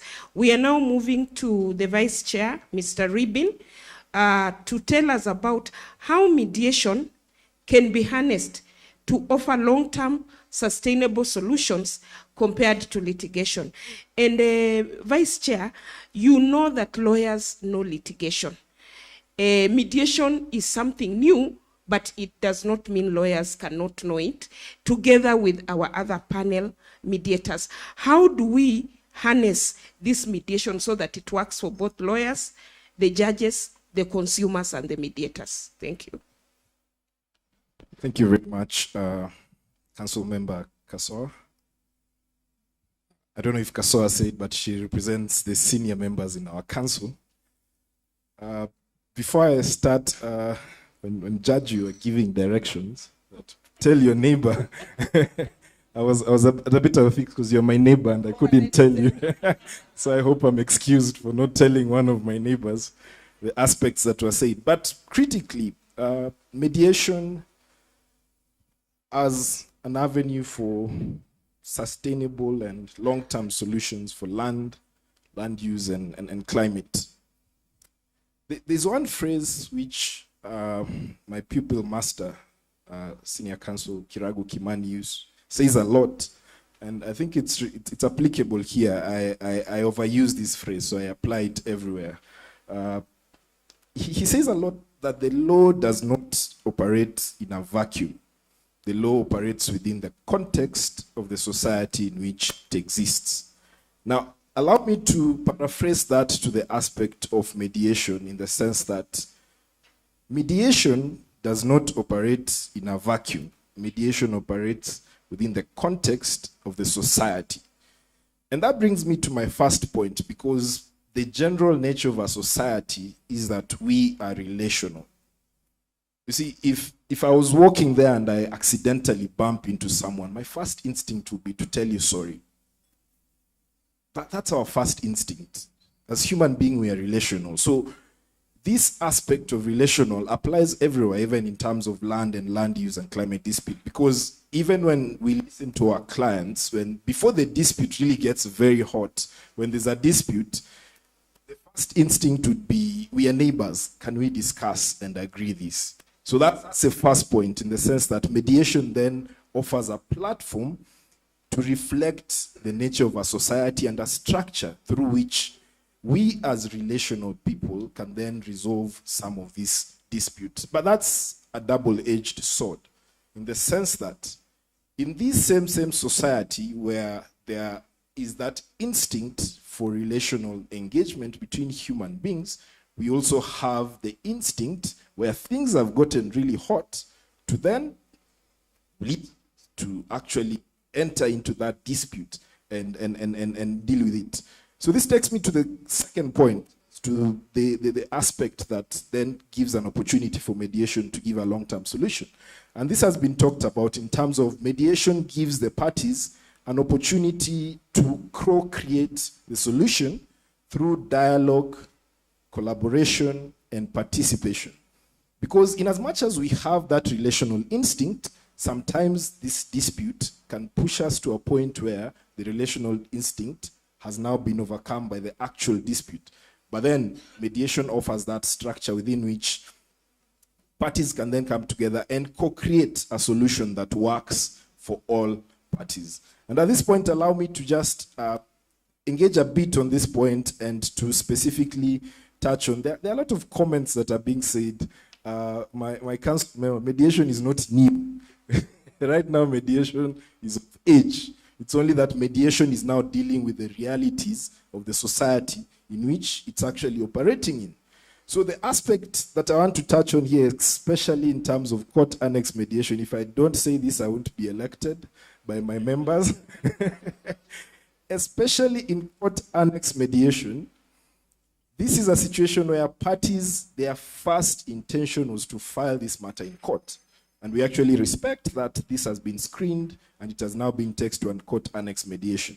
Now, at this point, I'd like to request our mediators, please do not be rough with our members, because that's the first feedback which we are getting. That in court annex mediation, you are in court, you're going with your client, you've advised, then you've gotten there, court has referred you to mediation, fine, you comply, you go there, but you go there and you're told, one advocate, to non lang, stay there. So I understand in the context of a private mediation, that would work, because in a private mediation, parties have chosen that this is how we are going to resolve this dispute. And they've actually chosen who to present this dispute. So I am arguing for a bit of a nuanced approach, even as we are taking the court annex mediation. Remember where we started from. Mediation does not operate in a vacuum. It operates within the reality of the context of that dispute. At that initial stage, the context of that dispute is that these parties who are actually in a situation where they could not even see eye to eye, and they had approached a court to resolve this. So when we ease into this process, let's be easy on the advocates, because these are the people the parties are relying on in terms of advice, in terms of that particular advice. And for me, when I look at this critically, I think, in fact, even the question that came up earlier, the issue of rights is still important, because the Constitution still remains supreme. The issue of substantive rights cannot be done away with. I think what is then being done in terms of mediation is the procedural strictness of the processes within courts. And in the context of our society, the reality is substantive knowledge of rights is still not that much well spread out there. So some parties would still need that intervention and input of their advocates, but without introducing the rigidities of this court process. And also within that context, again, they had chosen to go to court, but they've been pushed there and they're going there. So if you handle this person who, the trusted advisor, and before I came here, I was reading Senior Counsel Ferozi Norji's book, may his soul rest in peace, about practicing law as a noble profession. I know a lot has been said, and as Nairobi branch, we are trying to highlight that law is still a noble profession and is still being practiced by noble people. And it's only that sometimes the negative aspects really become a bigger story than the good people. So mediators, these advocates, they're actually officers of the court. And when they're coming with their clients, they're not coming there to frustrate the process, but they are trusted advisors to these parties so that work with them. I'm not saying that advocates also will now start putting objections, preliminary objections and all that. It's a co-created process. Remember, the point is, it's a co-created solution. And the aspect is that the party who's coming before you as a mediator in that co-created solution is trusting this particular party to advise them as to the substantive rights. My fourth point is that one of the aspects which then makes mediation an aspect that can create lasting solutions is that it gives an opportunity to address the root causes. There's a famous phrase that is usually there in a lot of judgments, that land is an emotive subject in Kenya. It's something which we even learned in school. So when you've allowed this party to come with the parties who they trust and to listen to that party, and that party is not being harassed, and they are working and co-creating this solution, then parties will be in a comfortable position within which they can actually go to the root cause of the dispute. You know, sometimes the disputes that come to court are because of that heated moment that parties really just bring whatever they're thinking at that point. But when parties are relaxed and there's a trust environment, they're actually able to go deep and look at the root causes. And I like what Judge said in terms of, you know, the dispute about land is that if you get a judgment, you won't carry your land and go with it. That judgment has to be implemented within that society there. So then it gives an opportunity for these parties who are having this dispute then to go to the root cause of the issue and then resolve that particular aspect, leading to lasting agreements and creating that cohesion within the society. So I don't know how I'm doing with time, but I'm almost done. I'm concluding. Thank you. So within that context, I have to re-emphasize this. I think we need to look at that nuanced approach between a court annex mediation and that voluntary mediation which parties go into. The voluntary one, which parties go, let parties decide the aspect. But in a court annex mediation, let's have some nuance in terms of then still engaging advocates, because these are the parties who the parties have come with in terms of that particular aspect. And then when all this is happening, we'll then be able to have a situation where parties are able to resolve some of this dispute in a manner that then leads to lasting solutions. And as advocates, we are not opposed to mediation. We like disputes resolved as fast as possible. We like updating our clients.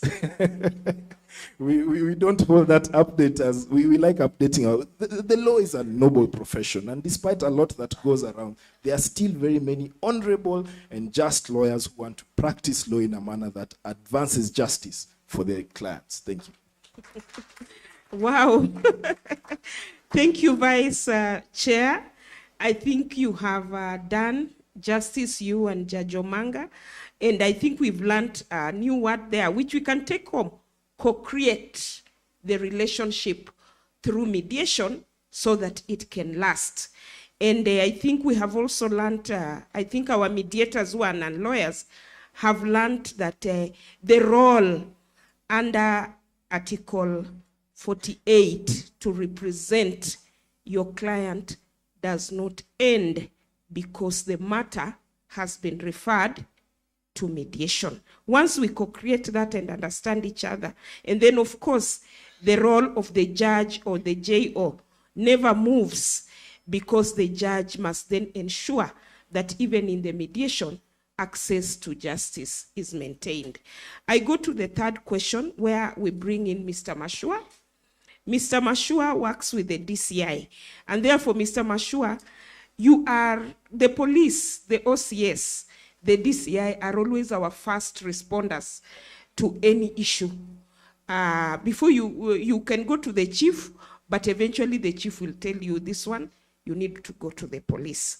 Now, we would like to understand from you how mediation can help in ensuring access to justice in land use, and climate change disputes for marginalized and disadvantaged communities that face numerous challenges in accessing formal court systems. And as you answer that question, do you think even somebody who is terminally ill is a marginalized person, that even reaching your police station to report is an issue? Because sometimes we think far-flung, but sometimes marginalized is just next to you. Take it away, Mr. Mashua. Thank you very much, Madam Moderator. Thank you, Honorable Plenary, for this chance. And as a National Police Service and DCI in that matter, yes, the DCI and the police station is the first point where Mwananchi normally reports and they would expect that they get justice in whichever form. However, as the question has been put, that how does mediation help in accessing that justice in so far as land dispute is concerned? Yes, particularly for the marginalized and the disadvantaged, mediation is a means which is cost effective in the first place. Cost effective in the manner that, as we are aware, communities in those far-flung areas, which we call the marginalized, even their financial stability is not well off. They would expect that maybe they come to the DCI at the headquarters land fraud to get the justice, but then even some of these people do not have even the means, even the fare to come to DCI land fraud to report their cases. So ordinarily we would expect that mediation would be the best placed means for these people to get justice. Again, in mediation, you find that a member of public coming all the way from Lokitang or Mandera, following his or her case, adjournment after adjournment after adjournment, 1 year down the line, taking so long time before the court. Sometimes you even bond them and they say they are not ready to come and give evidence to that. So in mediation, you will realize that it has a faster resolution into this matter. Again, confidentiality. Some of these communities, they prefer their matters being handled either within the family setup, or even at times they wouldn't like maybe family matters to go beyond their family environment. And this can only be achieved through mediation, of course. In a court, definitely, the matter must be heard in an open court, unless there are very extreme circumstances or reasons to convince the court that the matter be heard in camera. So these communities, they would prefer, some of them, they would prefer that their matters be held in confidentiality, and that's the only means to achieve this is, of course, through mediation. Then communication and understanding. To these communities, you will find that as a previous panelists have put it, it brings all of them on board. Both parties, that is, in dispute. When it comes to mediation, both parties, they are there, they participate, they feel they have the feeling that they've been involved in the dispute, and to some point they come, all of them with the confidence that at least in whichever dispute that has been resolved, I have participated in it. I own the solution that has come out of the mediation and such like. Then also in mediation, you find that for those disadvantaged and marginalized communities, it helps promote cohesion and integration. You will realize that at some point, some of those communities, as we are referring to as marginalized and disadvantaged, they live in a communion sort of a setup.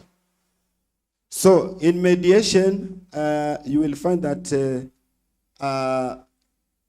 it creates that harmony amongst them.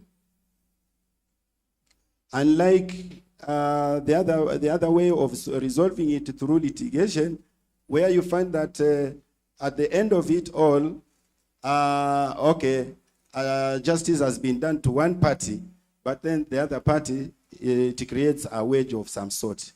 And remember, these are communities living in one setup. So those are some of the points that I had prepared to give to this meeting.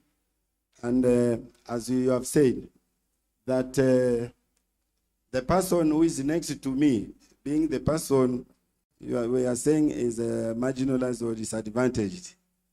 Yes, ordinarily we would expect that this elderly or this terminally ill member of public, yes, we would say mediation would be the best approach for him to get justice, because through his immediate family members or through the relatives, and because of the situation whereby he cannot come to record the statements, to explain to the investigating officer, I believe and I think, to my perspective, mediation would be the best approach to ensure justice to this terminally ill member of public. Thank you very much. Thank you so much, Mr. Mashua. I think that is a brilliant contribution, that even as we have police powers, the police are embracing mediation, because we are looking for that sustainable thread. That is it sustainable to keep on going to the police investigating? Yes, we need it, but then sometimes we can resolve at home. So that brings me to Madam DPP, Madam Vera. You are just building on what Madam Omange, Mr. Ribin, and Mr. Mashua have done. And we come to you to ask, what institutional, legal, and social challenges hinder the use of mediation in resolution of land use, and climate change disputes?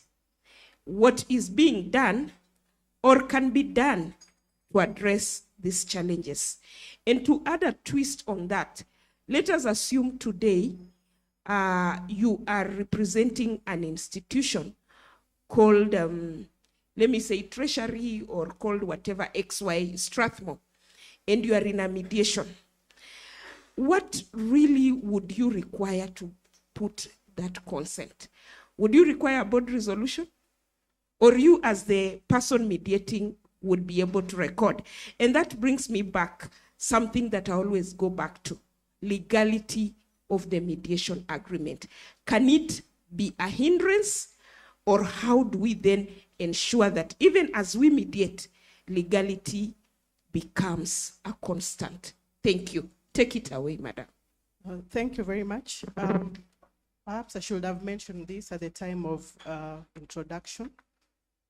The judiciary is dealing with the backlog. Sorry. While the judiciary is dealing with so many cases, in the morning I had over 14,000 cases. Can we hear? Yes, thank you. Thank you. The office of the DPP is also dealing with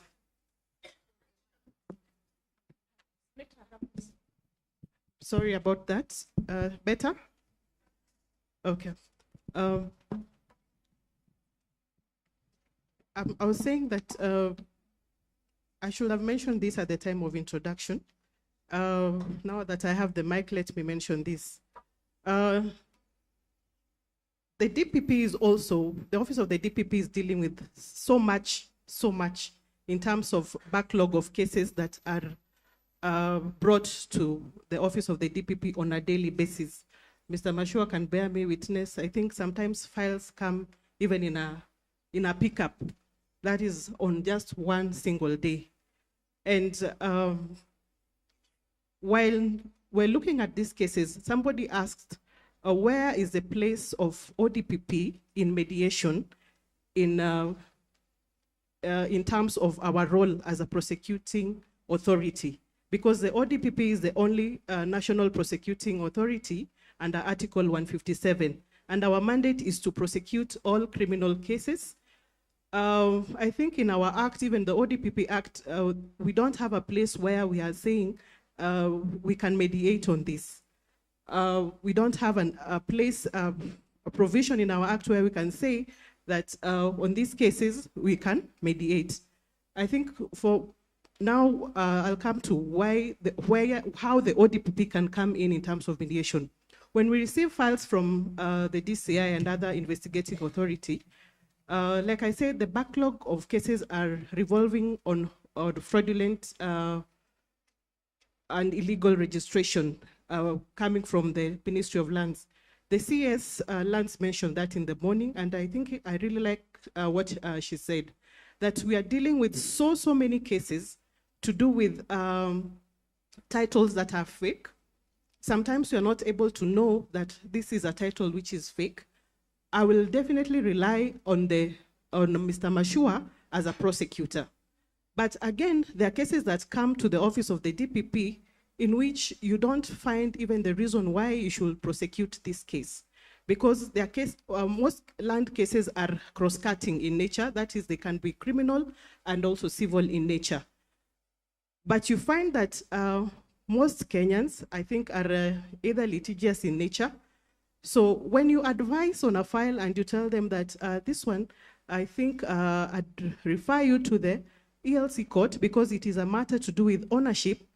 The DPP does not have jurisdiction to determine ownership. You find that most Kenyans or litigants, they're hell-bent that they have to take a matter in court. So the backlog will continue because there are people who are not ready to embrace mediation. And that now comes to my first point, that a challenge that we face with mediation is that mediation has not been widely accepted, especially for people who think that mediation is not very strong in terms of the way a decision will come from a judicial officer. Somebody will say, nataka jaji wangu atoe, to make a decision on this. Somebody will say that they even own the process. They're saying, nataka jaji wangu ndio amue hii kesi. But it is, when you look at it, it's a case that if it was referred to mediation, if it was referred to ELC, which can now even propose mediation to the parties, or even advocates can propose, it's going to be a win-win, as opposed to a case that is going to be in court for the longest time.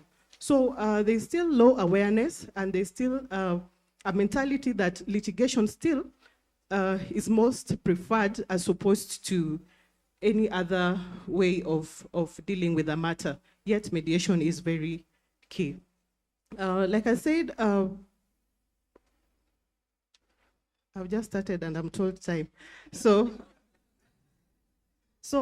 lack of awareness. So how can we deal with lack of awareness? I think there has to be a lot of community engagement, even from the grassroots levels. How can we be able to reach down the people, telling them and advising them how can they go for mediation as opposed to litigation, which can take long, and even it is not cost effective as opposed to mediation. Secondly, there's a lot of political interference, especially on matters where, for example, on community land.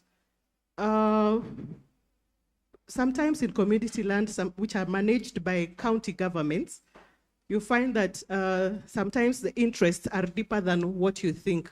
So in as much as you try to prosecute, you need to prosecute. And you look at it and you find that you cannot be able to, it is not practically possible to prosecute some of these cases, because if you are prosecuting squatters who are even over 1,000, how will you ever get even a conviction in the first place? So, but still, you find that the leaders of that community are just hell-bent on litigation. There's a lot of political interference that even when they try to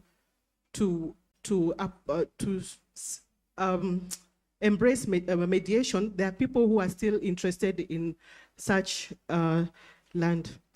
Then we have a legal framework that is not very vibrant in terms of the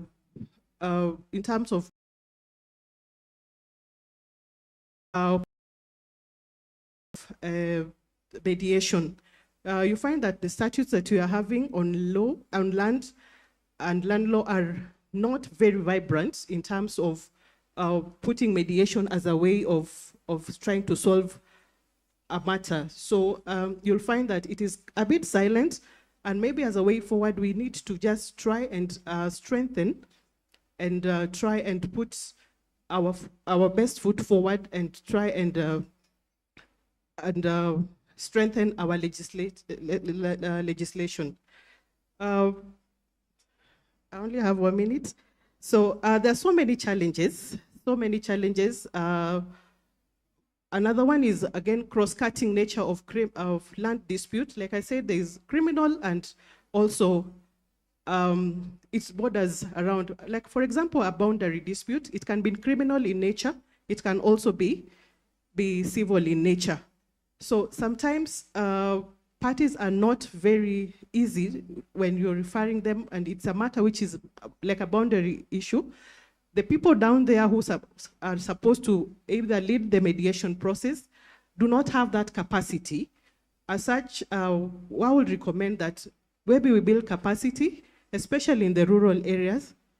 Mediators mostly are mainly in major towns, but what about down there, mashinani? What can be done? Because there are cases and there are disputes, for example, to do with climate change, issues of pollution, issues of illegal logging. Those are issues that will be better dealt with down there instead of now filling our courts with so many cases to do with forest crimes and other crimes. So for the place of ODPP, I think there is need now for prosecutors now to sieve which case is better off being handled in a mediation.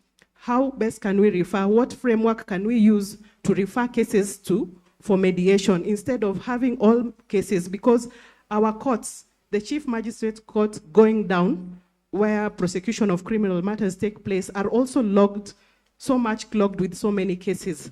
Some of these cases take years and years without being finished. But if you look at those cases, a close scrutiny of those cases, you'll find that they would have been better resolved through mediation process.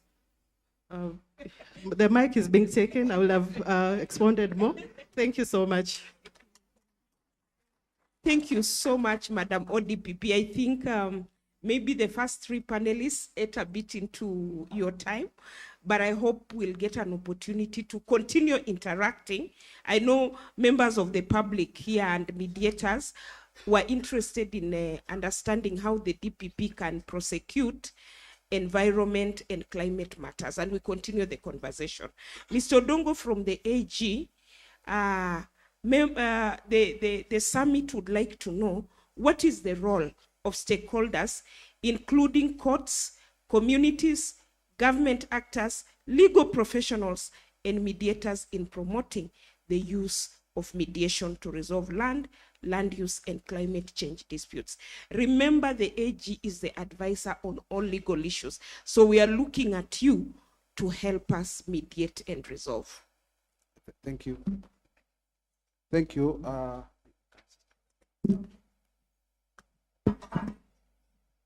Thank you, Madam Moderator. Yes, as I said in the earlier, that the Office of the Attorney General is virtually a defendant in all land disputes. When I reported in February, the first assignment we undertook was to audit, just to know how much or how many cases we have in Nairobi concerning land dispute. And by then, Nairobi covers a lot of other counties. And we determined that we have over 4,000 cases, land cases, out of which we only have around 12 state council who are in that section. So then you will find that the number of cases that are pending vis-a-vis the number of council present in the section to handle it is just overwhelming. So the first task that we are about to undertake, and we will be engaging the judiciary, is that we want to have the first ever Office of the Attorney General's Service Week, where we intend to have matters of specific caliber addressed by the court on first instance. There are also other matters we have identified which are suitable for mediation. Again, we shall write to the Deputy Registrar of the court for purposes of having those matters fast-tracked and determined by the mediators. But other than the Office of the Attorney General, who is also a very important stakeholder in a mediation process on land, environment, and land use and climate change matters, there are other stakeholders which the mediators must or they need to be aware of. The first and very fundamental stakeholder is the courts themselves. Because without the courts, the mediators will not have work to do. The first assignment of the court is to refer those disputes to the mediator. So the first stakeholder is the court. But we have also learned today that from Justice Ochieng that we now have a private mediation guidelines, which are now going to take away or reduce or rather change the perspective from a court annexed mediation. We'll have a court annexed mediation running parallel to private mediation. So the courts are very important stakeholder in terms of referral. And number two, the courts are also important in terms of having the agreements that are reached ultimately enforced. Because without having those agreements endorsed by the court, then they may not be orders capable of being enforced. So the court is a very important stakeholder. The second important stakeholder is government and government agencies. Definitely the Attorney General then becomes a very important party that needs that the mediators need to be aware of. Other than that, we also have government playing a role in developing a framework, because I think it's now high time we need to develop a framework that may lead to something akin to the Nairobi Center of Arbitration. We may now need to have a mediation center, just nationally, but even before that, maybe it's also high time we have mediation centers in critical government offices. For example, in the Ministry of Environment. I think there we need to have a center purposely dedicated for dealing with climate change and environment disputes. Before they find themselves in court, I'm sure that a decision can, or a solution can be found there. A solution that is tailored by the parties themselves. Other than the government, I think the legal profession, and my colleague here has ably elucidated, is a very important player, because again, without lawyers in that process, we may not make sufficient progress, because as he said, many of those matters referred to mediation through the court annexed mediations are led by lawyers. So we need lawyers to partner with the mediators, to partner with the mediation process to make it a success. And I think the final stakeholder that we must not ignore are our international partners, donors, who are there, of course, to support summits like this, to also support development of policies that can make this mediation something that is worth pursuing, something that can be emulated by other jurisdictions. And I was happy in the morning that we had a member of parliament from Uganda just to come and learn what we are doing here in Kenya. So I want to believe that if we are able to bring all these stakeholders on board, partner with them, we'll make mediation a success. Thank you very much. Thank you. Thank you so much, State Council. Principal State Council. I think we are very happy to know that the AG is going to have a service week and will move ground. I believe this is something other institutions, be it NEMA, be it National Land Commission, will take up so that we can also have service weeks to push ground. Moving forward, and of course we recognize the role of international trainers like Judge Williams. You know, she has really worked with us. Moving forward, we come to Judge Odeni.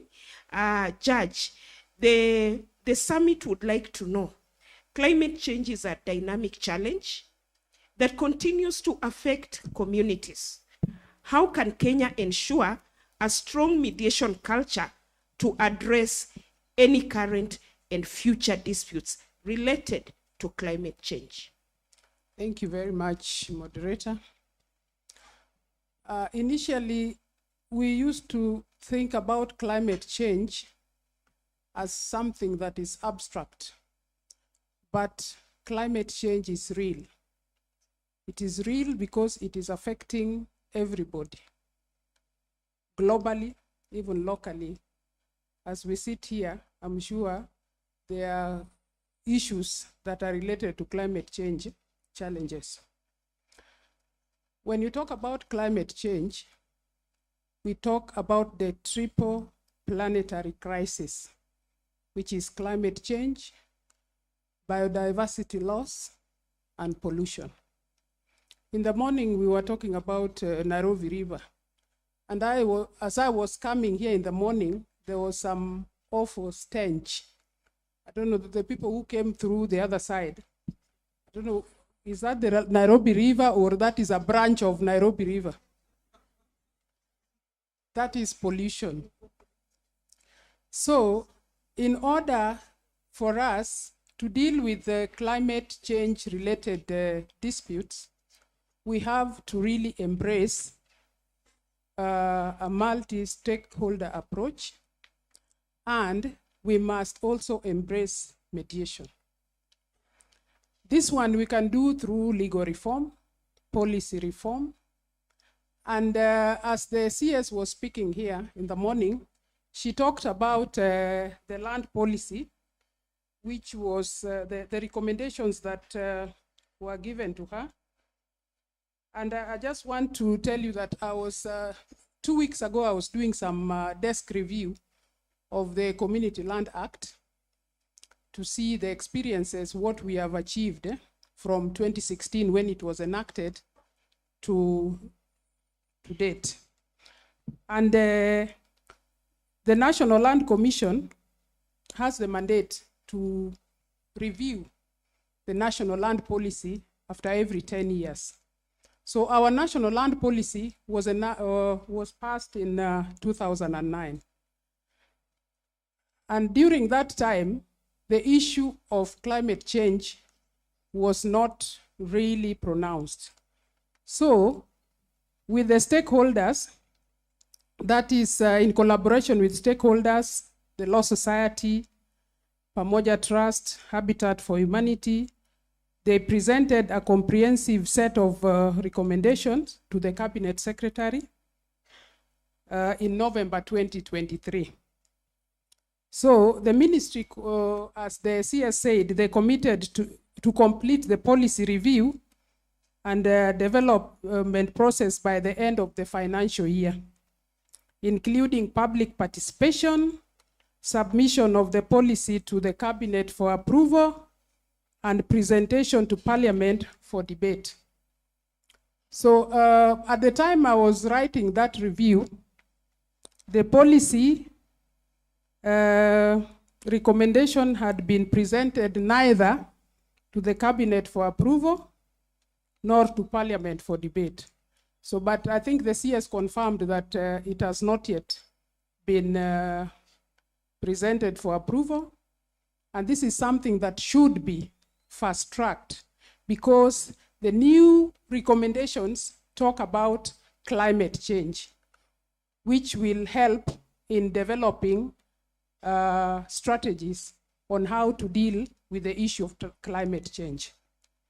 So we need to integrate that and also embed mediation in the action plans that deal with climate change. We also need a lot of empowerment. As we sit here, this is one of the plus that we are, as Kenya, we are embracing mediation. We are trying to empower ourselves, including the mediators, to ensure that the uptake of mediation is increased so that we don't clog matters in court. Some matters can be resolved even in one sitting if we have the purpose, we have the will to do so. When I talk about empowerment, it does not only talk about, I've been given only 2 minutes to speak, and I've come all the way from Nakuru to come and speak here.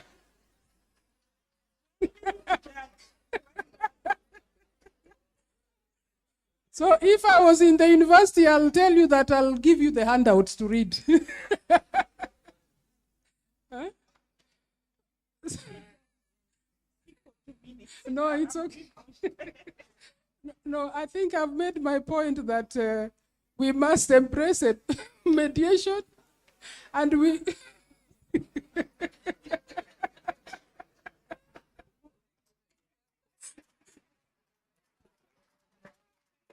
Oh my God. Oh my God, Judge Odeni. I'm so sorry, but we will still have a plenary after the third panel. I think Judge Omange, you just have 1 minute so that you wrap up on our behalf. And before I give you to wrap up, I think we are happy as this panel. It seems it was very invigorating, just like the first panel. And because I'll not speak after Judge Odeni, is just to thank my panelists and say our parting shot, we are all mediators, but we must never forget that human rights must be obeyed in the mediation. As Judge Odeni has said, in Community Land Act, you might be negotiating with the chairman, but according to the Community Land Act, the chairman has no authority to sign. So when you are a mediator, please work closely with the lawyer so that, again, you don't burden the judge with the mediation agreement being set aside for breaching the law. And for us lawyers, I think the private mediation is our play group. Can we take it up and this can become our new litigation? Thank you very much. Thank you. Let's, Advocate Kaso, as you finish. I just want to, in terms of way forward, the judiciary is seeing itself as a connector of justice actors. That is what STARGE is all about. And the working groups and the court users committee bring together different stakeholders to deal with the common issues facing mediation, some of which have come up here. The issues of land, the legal reform, or even the enactment, the issues of the policy that is pending, but more importantly, the issue of dispute prevention. We are looking forward to seeing how can we engage so that we prevent disputes from coming to court in the first place. I'll give an example of what we are doing with the Ministry of Lands. We are looking at their systems, trying to streamline them, because a lot of the problems we face in courts come up, challenges that are in the lands ministry. So instead of pointing fingers at each other, we are working with them to streamline those processes, integrating our case state management system with theirs so that then you are able to get information across the board. Another thing the working groups are doing is working with the Law Society. Actually, we were with them, and I really have to appreciate the tremendous efforts by the bar bench in the ELC, who helped us go to Mathare, where there have been a lot of issues in terms of environmental protection, and helped us engage with those communities. So we are working with the communities as a team so that it's not the judiciary, but working together. And we hope that this will help us resolve these issues. Another thing we are doing in those working groups and the court users committees is capacity building. There were concerns, very valid concerns raised. And the capacity building is not only targeted at mediators, but also at the judiciary. So at the lawyers, I think they're having the CPDs. So generally, we have a holistic approach to ensuring we prevent disputes. The ones which are already in court, we resolve them in the fairest manner possible. So we create a more harmonious and a better society for us and our children who will come after us. Thank you very much. Thank you, Judge. Thank you, participants online. Thank you, participants here. Thank you, panelists. May we leave the stage for the third panel.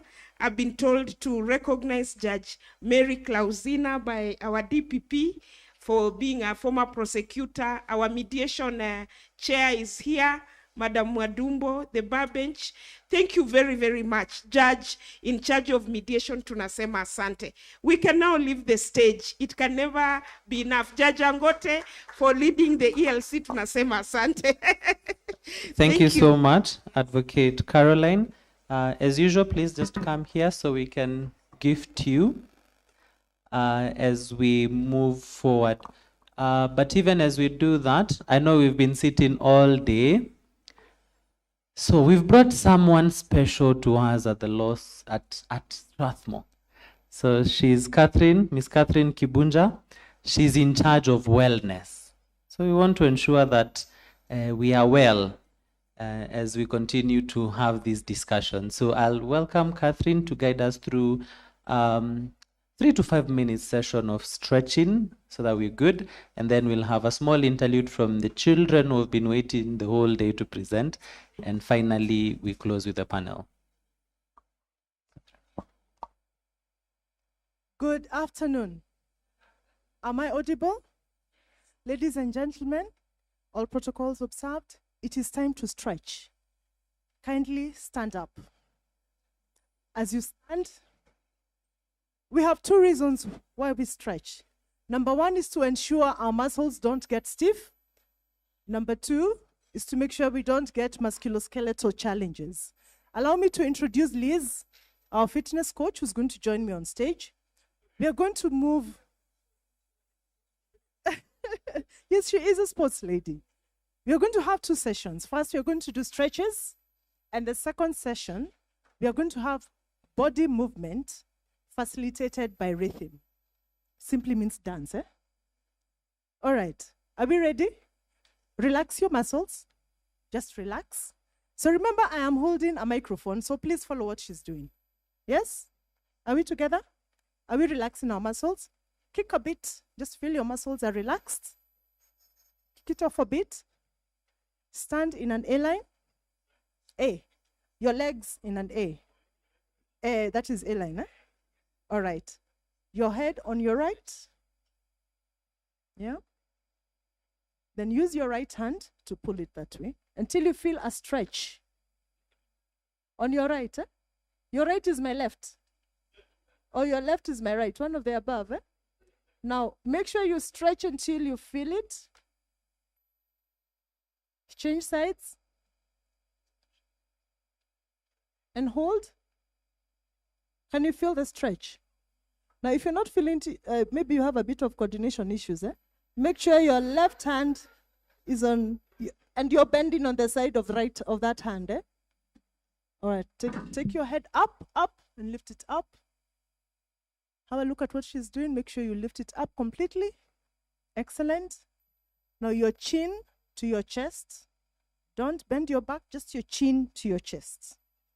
Yeah, and then you push down with your hands. Feel the stretch at the back of your hands, or at the back of your neck, eh? Completely stretch. Excellent. Take your left hand, take it to the other side, yes? And then piga ngeta. Ngeta hivi. Make sure your elbow is straight, yes? So we are here. And then push it down. Push it down. Feel the stretch on your hips. Push it down. How far down can you go without bending? For 2, 3, 4, 5. The other side. Stretch your hand. All the way to the other side. Yes, elbow straight, then push it down. Push it down, as far down as you can. Excellent. All right, now hands on your hips. Turn until you see the person behind you, whichever direction. Turn until you see the person behind you. Hold for 2, 3, 4. You shouldn't be looking at me, 4, 5. Turn direction. Look at the person behind you as far back as you can. Excellent, excellent, excellent. Here we go. The last one.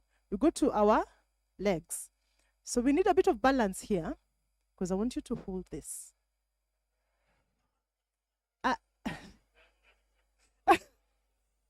I believe we can do this. We can do this. Let's try. Yeah, you can support yourself. Support yourself if you need.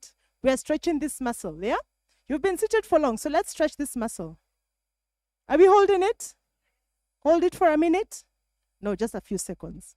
So 3, 4, 5. Now straighten out. Don't step down. Lift in. Pull in your toes. Pull in your toes. I want you to feel the stretch at the back of your foot. Yeah? Can you feel it? As you're balancing and shaking, eh? Good. We are doing the right thing. The other leg, the same thing. Please hold it up. Feel the stretch as far as you can. For 3, 2, 1. Don't drop it. Bring it forward. Toes facing you. Feel the stretch at the back of your leg. Tuko sawa? Apo. So we said the second phase is body movement with rhythm. So I can't dance to save my life. So somebody with moves is her. So I'll just stand behind her as you follow her moves. Karibu Liz. Hello. Hello. She said my name is Liz and I'm the fitness coach for Strathmore. And I can also be a fitness coach as at now. So DJ, please, just follow me. Whatever I do, just do it. But if you can't do it, for example, if I'm doing this and you decide to roll it, you're right, I am wrong. So let's just move as long as we are moving, okay? So there is this part I would like us to do together, yeah? So the song, you just follow me all through, but there's a part that the song says, it says Nana. So we'll be saying Nana to, like you, see, I know you guys might feel tired, but we are saying Nana to that tiredness, yeah? So we are freeing our mind. So you'll be like, Nana, you turn to the other side, Nana, okay? All right, just do what you can, okay? What you can. All right, let's go, DJ. Oh, na, na, na. Oh, na, na, na, na. Nana. Oh, na, na, na. Nana. Oh, na, na, na, na, na. Oh, na, na, na. Oh, na, na, na, na. Oh, na, na, na. Oh, na, na, na. This is an emergency. I'm begging urgently. This is a serious case. The way you put in work on me, just like a surgeon when you operate that face. Well, I don't need your love, but I need your company. Baby, please hold up, let me feel your company. If police roll up, then they want to come for me. No, bring thing, and give it to me. Girl, you are the remedy. How you whine on me, the thing that you're giving me, curing me, so I really need your remedy. Raise the vibe in me, give me waistline therapy, push back on me till you make me say, oh na na na, na oh na na na, na oh na na na, oh na na na, oh na na na, oh na na na, oh na na. Give me the pitch right now. Start to I know. Start to I know. Start to I know. Give me the pitch right now. Start to I know. Start to I know. Start to I know. Still I'm losing patience. No more hesitation. Please don't make me wait in line. I need an explanation. Now follow the ways and cause it with the cure one time. But I need your company. Baby, please hold up, let me feel your company. If police show up, they want to come for me. Come, bring thing, and give it to me. Girl, you are the remedy. How you whine on me, the thing that you're giving me, curing me, so I really need your remedy. raise the vibe in me. Give me waistline therapy, push back on me till you make me say, oh na na na, oh na na na, oh na na na, oh na na,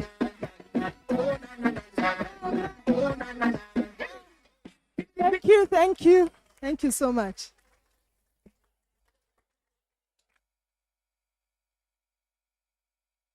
It's almost Friday, but yes. So thank you so much, Catherine and Liz.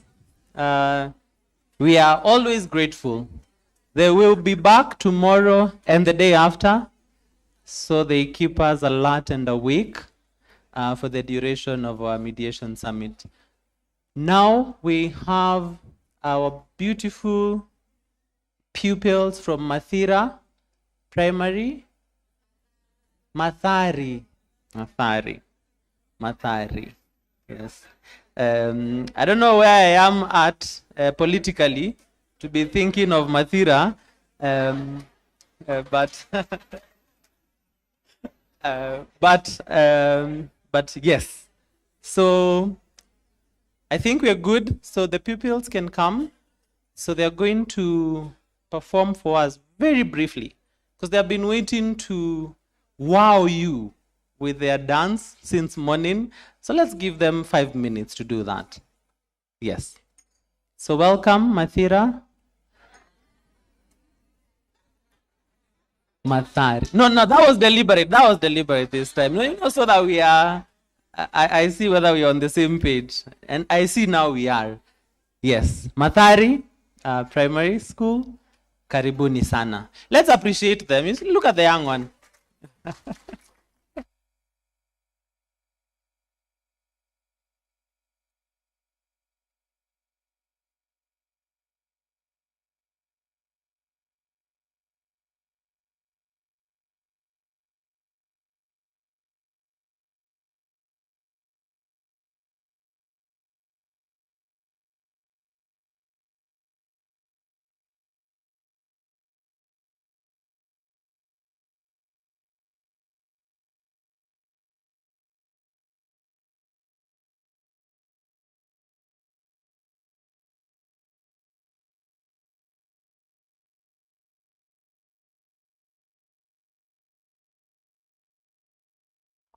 Feel free to join them in the dance.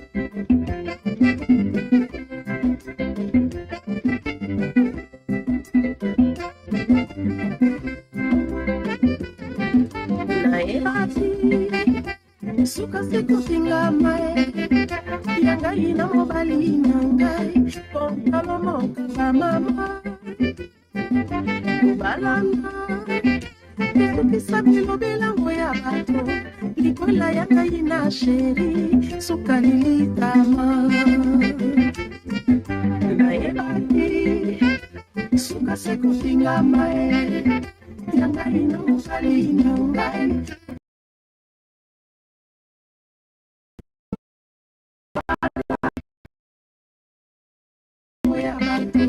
Ikola yanga ina sheri sukari tama.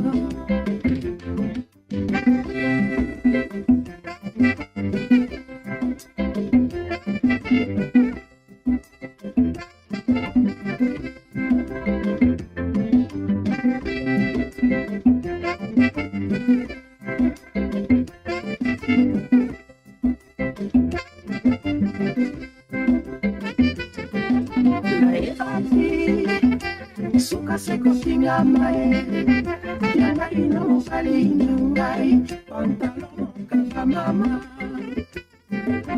balana kisabilo bela moya bato Ikola yanga ina sheri, sukali tamu.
Thank you so much.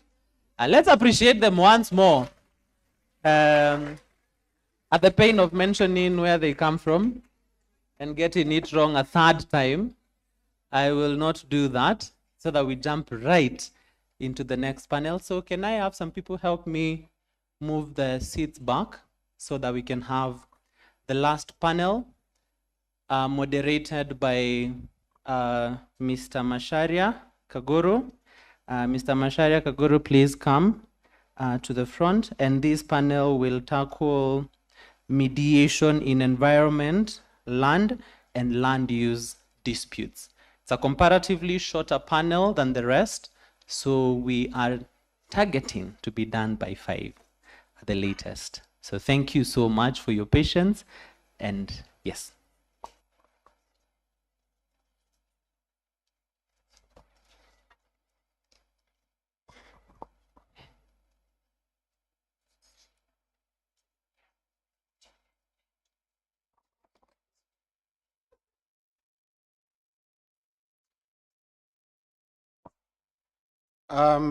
Good afternoon. It's almost an evening, but we're still in the afternoon. My name is Macharia Kaguru. I teach environmental law and climate change at Strathmore University Law School. So it's my pleasure to welcome you here. I know you were welcomed in the morning, but as the expert on climate change and environmental law disputes, it's my pleasure to welcome you here. We have a relatively short panel. We'll be discussing mediation in environment, land, and land use disputes. I have an excellent panel of 4 panelists, so we are relatively short. We will endeavor to keep the 50 or so minutes that we've been given. On the my first panelist is the ever gracious Senior Counsel Charles Kanjama. Please join us in the podium.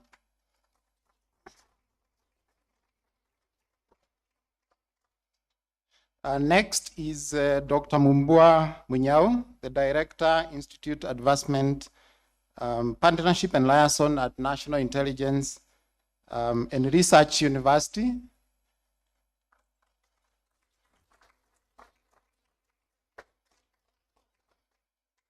Interestingly, Dr. Mumbua is also in the Nyumba Kumi initiative. And her household name is a mediator. Next is Council Angela Mwandumbo.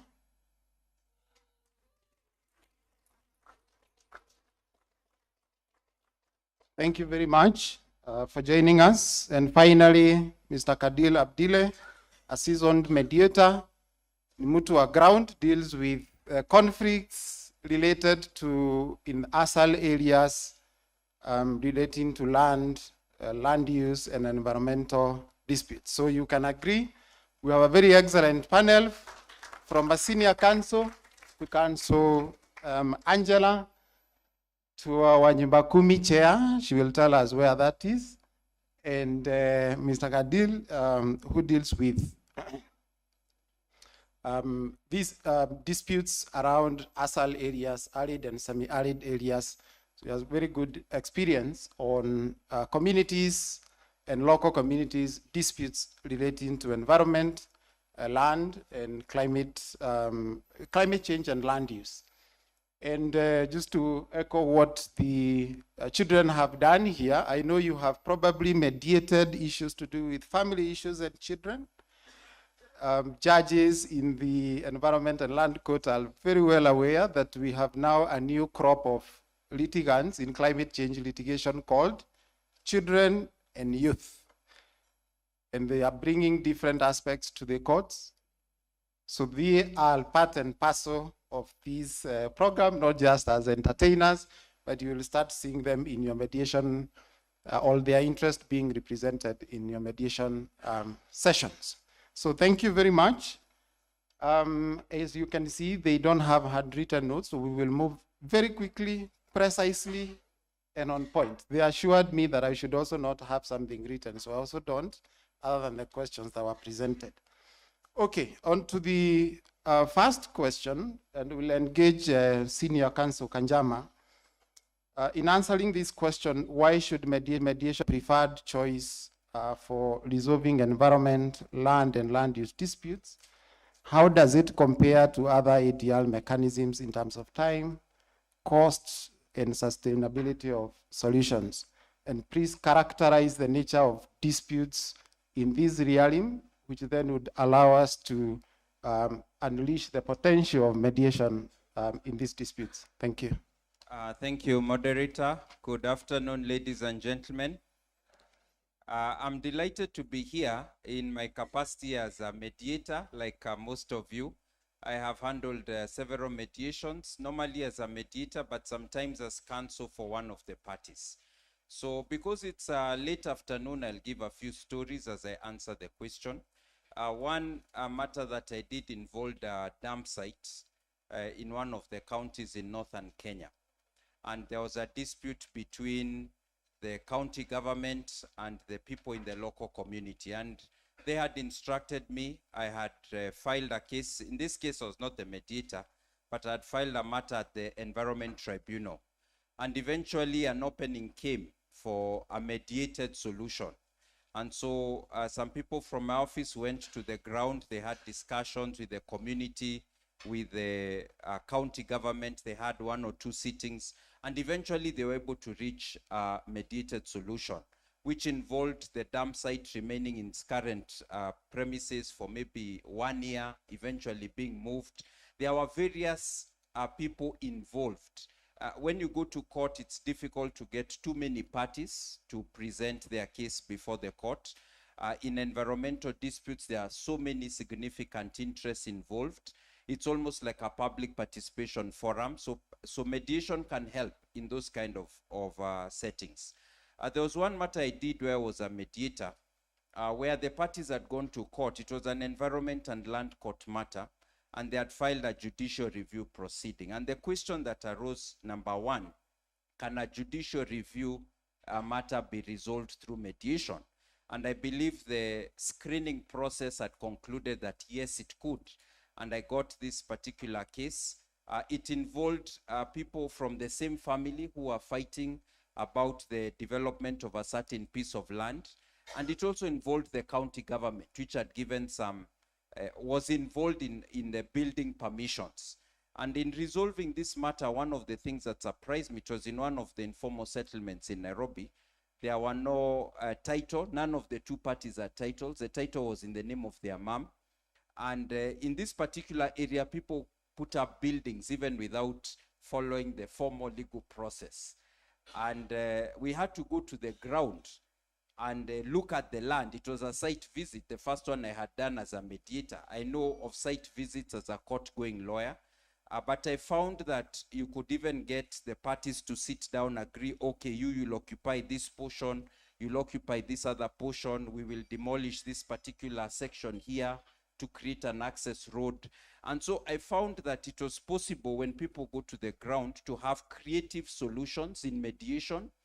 Normally when you go to court, you're forced to go by your pleadings. If you had forgotten to put something in your pleadings, the prayers, then you are not able to get certain remedies.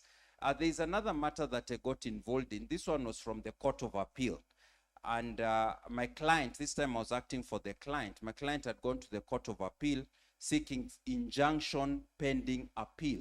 It involved a large piece of land where there were thousands of people who had settled, and the Superior Court had ordered that the land belongs to a particular party. So we went to the Court of Appeal, and the Court of Appeal was of the view that we can try mediation. Keep in mind that the mediation rules of the Court of Appeal are still in draft form. So they have not yet been enacted. But the Court of Appeal said, yeah, just try mediation. And we went to the mediation. There are several parties involved. The process of crafting a solution required us to even come up with a mechanism of survey of the land, purchase from the owner of the land, because there are people who had put up developments. Unfortunately, in this particular case, settlement agreement was not reached. In conclusion, mediation allows parties to creatively take the lead in dealing with very intractable land and environment disputes, and sometimes they reach resolutions or agreements that can then be adopted by the court. Some of them are more detailed than a typical court order or court decree, and they give satisfaction to the party. So I feel mediation is, as many other panelists have said in the previous panels, faster, tends to be cheaper, and to sustain relationships. Thank you. Mr. Khalida had a follow-up question. Still on the same, Senior Counsel has mentioned the different interests, viewpoints, and parties that get involved in land, environment, and land use issues, because the reality is that these issues are not necessarily personal. An environmental issue, even though it is brought in by a single party, affects the community generally. So what are some of those stakeholders in dealing with these issues in the ASAL areas? And does mediation offer the platform to deal with such issues, given the context of scarce resources that mostly is the issue around these disputes? Well, one thing I can tell you, Mr. Ranja, is mediation works. Are you able to hear me? Yes, mediation does work, and let me give you a perfect example of that. In an instance, about 2023, we had a dispute resolution that we conducted in Garissa, along the Garissa-Isiolo border, where the communities were fighting because of resources, and some of the conflict that arose from that was because of the lack of water and pasture that was, diminishing due to the droughts at that time. And then, you understand that in that area, if a conflict is not resolved as soon as possible, it can easily escalate from a land dispute into a criminal matter, maybe a murder case or attempted murder. Okay, it's not an easy task. Okay, and furthermore, what I can say is mediation does work. And what I can say primarily is some of the achievements we have had is we right now have a way where we can have rotational grazings in those areas, and we have developed, a conflict prevention plan, so that at least when we are expecting a conflict and we learn that there is a conflict that's imminent, we assess it, sit down with the community, and discuss how we can change that, trajectory, and have at least, a committee that, primarily deals with that conflict itself. Yes, we have a multifaceted conflict resolvers that are there. We have the international community that helps us and supports us with donations. We have the community members who have formed themselves in committees. We have civil society organizations that support us. We have, individuals, maybe like me, individuals like, the county commissioners. We have individuals like, the chiefs who take up those responsibilities, sit down with the community, see how they can stop this conflict from happening. And, through community mediated dialogues, we have achieved a lot. Because of resource-based conflicts are always there. The rain there is, for a short period. We have rains that are, maybe don't even appear during the season that you're expecting. And then out of nowhere, a conflict arises because one of the herders had, transgressed into another person's field. Just because of that land conflict, it can even lead to a criminal matter, maybe possibly murder or anything else, okay? So what we do is we try to assess probably once we have, we notice that we have an extensive drought, we have extensive, scarcity of resources. We come together, have a conflict committee, sit down with them, sit down with the community, tell them, yes, we understand that there is, scarcity of, resources. We sit with them, discuss how we can have, an amicable way that they can graze together and live in a harmonious manner. Okay, thank you very much. Our Nyumba Kumi expert, are you able to give us a story involving either land use, or environmental dispute that you have had at that level, or that was a annex mediation that you'd want to highlight? And particularly if you parties thought that this is undoable and all of a sudden we have solved it. Thank you very much for the opportunity. And I come from the county, the place to be, in a village called Ngunyumo in Mua Hills. And I am the chair of the village. It is called Ngunyumo Social Welfare, so I chair that those homesteads. And for one reason or another, I don't know why I find myself being stopped on the road, being pulled, being spoken to in low tones to be told who has done what to who. So the most interesting case that I managed to sort was in a family during COVID, where the parents are aged and the children were suspecting each other that if our parents go to stay with so and so, they are likely to be given the land because the parents occupy a big parcel of land up there. So they had formed this routine of getting the parents to go and stay with them in where they have settled. Then a lot of tension developed because as parents age, we tend to lean towards where we are treated well, isn't it? And especially when you are in your son's house, you need to go where the daughter-in-law is looking at you nicely. And where she talks to you in the morning, Mom, what are you taking? They want to be comfortable. So this antagonism was there, and the mother, because we go to church together, she looked for me. She told me, I don't like what is happening in my home because the children are not talking. She has 3 sons and 1 daughter. My children are not talking to each other, and I don't like what is happening. So one of them, I called him, I told him, what is the problem? Your parents have refused to, they'd been invited to one of them, I'll not decide name where they stay, and they declined to go. Then I told the parents, what is it? They told me they are tired, they don't want to keep moving around, they have resources, what do you want? Imagine, the tension was that the parents needed those children to upgrade their home to be comfortable, and then they stopped moving. So when I talked to them individually, there was a lot of suspicion.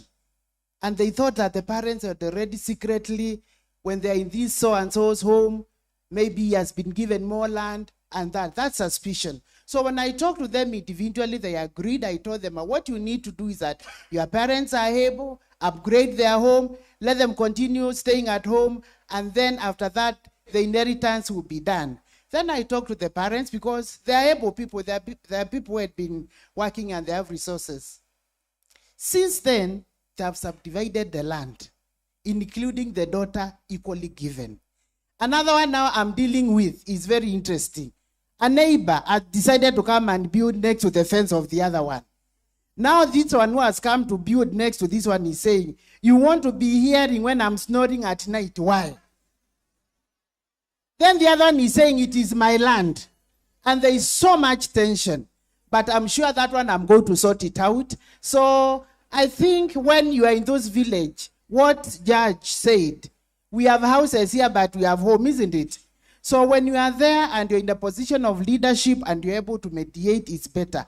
And many, many others had done out of just what I would call wisdom by God's grace and sorted. Since I have been trained, now the mediations are more structured and it is a success story. So mediation works, it creates unity in the family, and that family is no longer suspecting one another that they had been given more land than they thought it was happening. Okay, thank you, thank you. You can clearly see I have a very exciting panel. Angela, do you have a case that you'd want to highlight that you've dealt with as a success story for mediation, knowing that environmental issues, land rights and land use sometimes go beyond the legal history, just like Ribin, I think, mentioned? Yes, and this is a matter where I was the counsel on record for one of the parties. And just as you have highlighted, sometimes when we draft court documents, the case is there. It is styled as an ownership dispute, but that is not the dispute. The dispute is normally not in the pleadings. It is pale kwa ground. Although as an advocate, you know, advocate-client confidentiality, you know the way you can tell that this is not my client's issue, but I have a job to do. So we drafted the documents as per instructions, but when the matter was referred to mediation, it came out that it was actually a business deal gone wrong, and one of the parties sought to retaliate to the other using the court process, and that all came out through mediation because of the basic tenets of mediation. You know, there is confidentiality, parties are allowed to speak without interruptions or some other privileges that you are accorded in mediation that may not be available in litigation. And the matter was resolved, and as the judge had said previously, that was one of the matters where the parties just went to court and the agreement was that the matter has been settled fully. Because if we were to state the exact terms of the agreement, I'm quite sure the judicial officer would have said this is not the agreement for this matter. But of importance is that the matter was resolved because there were apologies involved and there were several concessions that were involved that might not be technically legal, but for the parties, that was the resolution that worked. Thank you. Thank you. Thank you very much. I think that's a very good point. And I am sure Judge Ongote wouldn't want to hear a case on snoring. So it's good that that was resolved at that level. I will come back to you, Angela. Most land disputes are affected by traditional, customary, and community practices. How can TDR processes be used to complement mediation for purposes of fairness while respecting constitutional principles? Thank you very much for that question. And that's a multifaceted question because we have the issue of tradition. And we agreed at the beginning of the summit that today we are going to learn many things, right? There was alternative dispute resolution. There was another term that was defined, and Judge did a good job differentiating between AJES and ADR. Now we have another term. He called it TDR, and that is traditional dispute resolution methods. Our traditions are our identity. We cannot run away from them.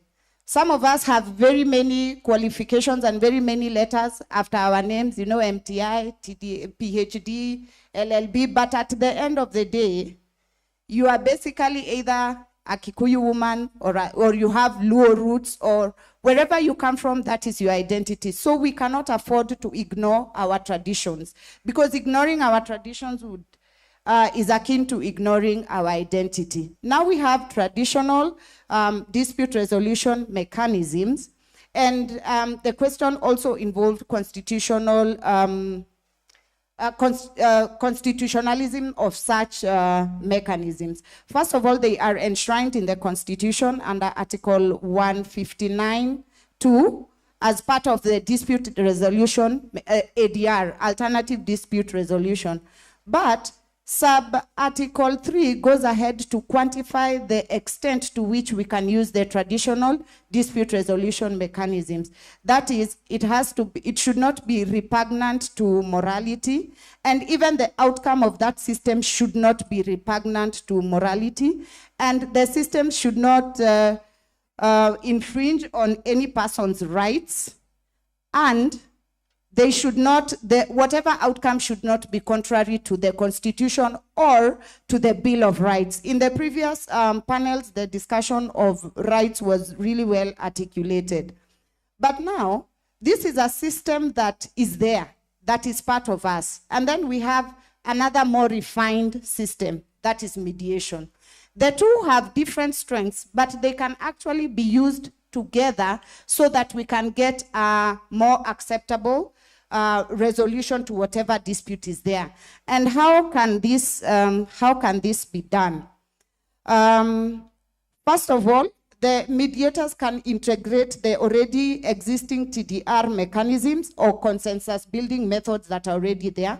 For example, if it is the particular custom of that area to maybe share a drink or a particular drink or a particular meal before any discussions are had, the mediator can do that first before starting the mediation. Or they can use the elders there as co-mediators or as neutral advisors to the parties. This will ensure a greater buy-in by the participants and stronger voluntary compliance to the system. Then some of these traditional dispute resolution, some traditions exclude certain classes of people. For example, women might not be included on the negotiating table, or the youth might not be included, or maybe unmarried men and women are not considered as able to sit on the negotiating table. But since they are stakeholders, how can the mediator bring in these parties without antagonizing the parties that are already there? They can use shuttle diplomacy, or they can put all the groups in different sessions, in different sections, so that they will get to hear the views of the marginalized party or the marginalized group without antagonizing the larger group. So you have heard them, you bring their views on the table, because, and in all this, the mediator will also maintain their neutrality. This will ensure that everybody is heard and culture is respected, and the outcome, there will be more buy-in, and the outcome will be acceptable culturally and legally. The mediator can also use can also incorporate the traditional systems that are already there for gathering information.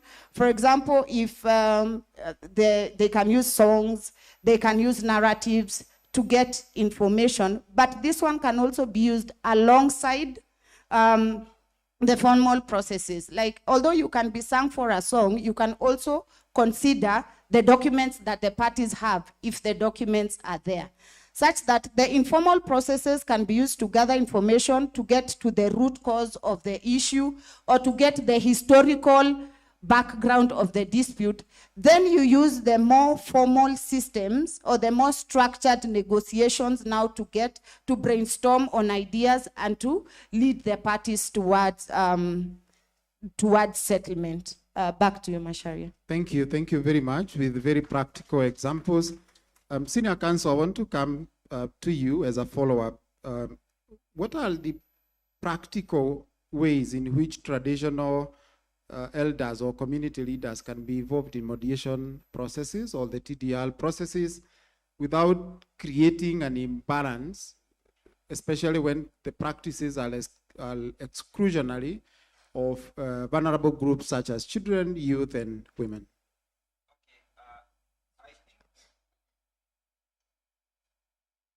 I think Angela has already explained how you can include the stakeholders. I would like to add to what she has said by also looking at some of the pitfalls that happen in traditional dispute resolution mechanism. Not all mediation cases are a success, and sometimes they fail for one reason or the other. I recall one case I got involved in where my client had taken part in a traditional dispute resolution in one of the northern Kenya counties, a different one this time. And this had happened just after the post-election violence. And in this particular area, there had been killings, some people had lost their lives. And so the Council of Elders had gained a lot of, you could say, power, prestige, and also coercive power. They had gained coercive power. And so they were able to summon the people and make decisions like the old paramount chiefs in our country. And in this particular case, because of the customs of this particular community, some of the issues that Angela has mentioned happened. That was only the men who are allowed to speak. There was a threat of violence if you do not comply. There were coercive methods that were used, like this particular client of mine had a particular vehicle. He was told, bring that bus here, and you have to sign the transfer agreement. The logbook is going to this other person, because the elders had concluded that injury had been caused to the other person. And so this was done. And I remember asking the client when they came to me after, why did you sign the agreement? And they said, man, we were scared even for our lives. The elders were saying that if people don't agree with us, someone can even lose their life. So sometimes in the traditional dispute resolution mechanisms, if those elders have not been instructed on constitutional values, which is one of the things that has been mentioned in the judiciary report on alternative justice systems. You have to train them on constitutional values, on Bill of Rights. You have to train them on inclusion of various stakeholders. You may say that Njuri Ncheke, the other day I was with a colleague who is a member of Njuri Ncheke, and I was asking him, who is able to be a member of Njuri Ncheke? And he may say, Njuri Ncheke is for men only. And the man maybe needs to have a child who is married. And I kept questioning and asking, are these criteria still in force? And you're saying, no, we have begun now modernizing. In some cases, you can have a man who doesn't have a child that is circumcised and they become adopted, etc. So issues of inclusion, because some of our traditions in the past did not have the constitutional values of inclusion, whether it is youth, women, whether it is even men who are single. Some may be married, but they don't have a son who has been circumcised, etc.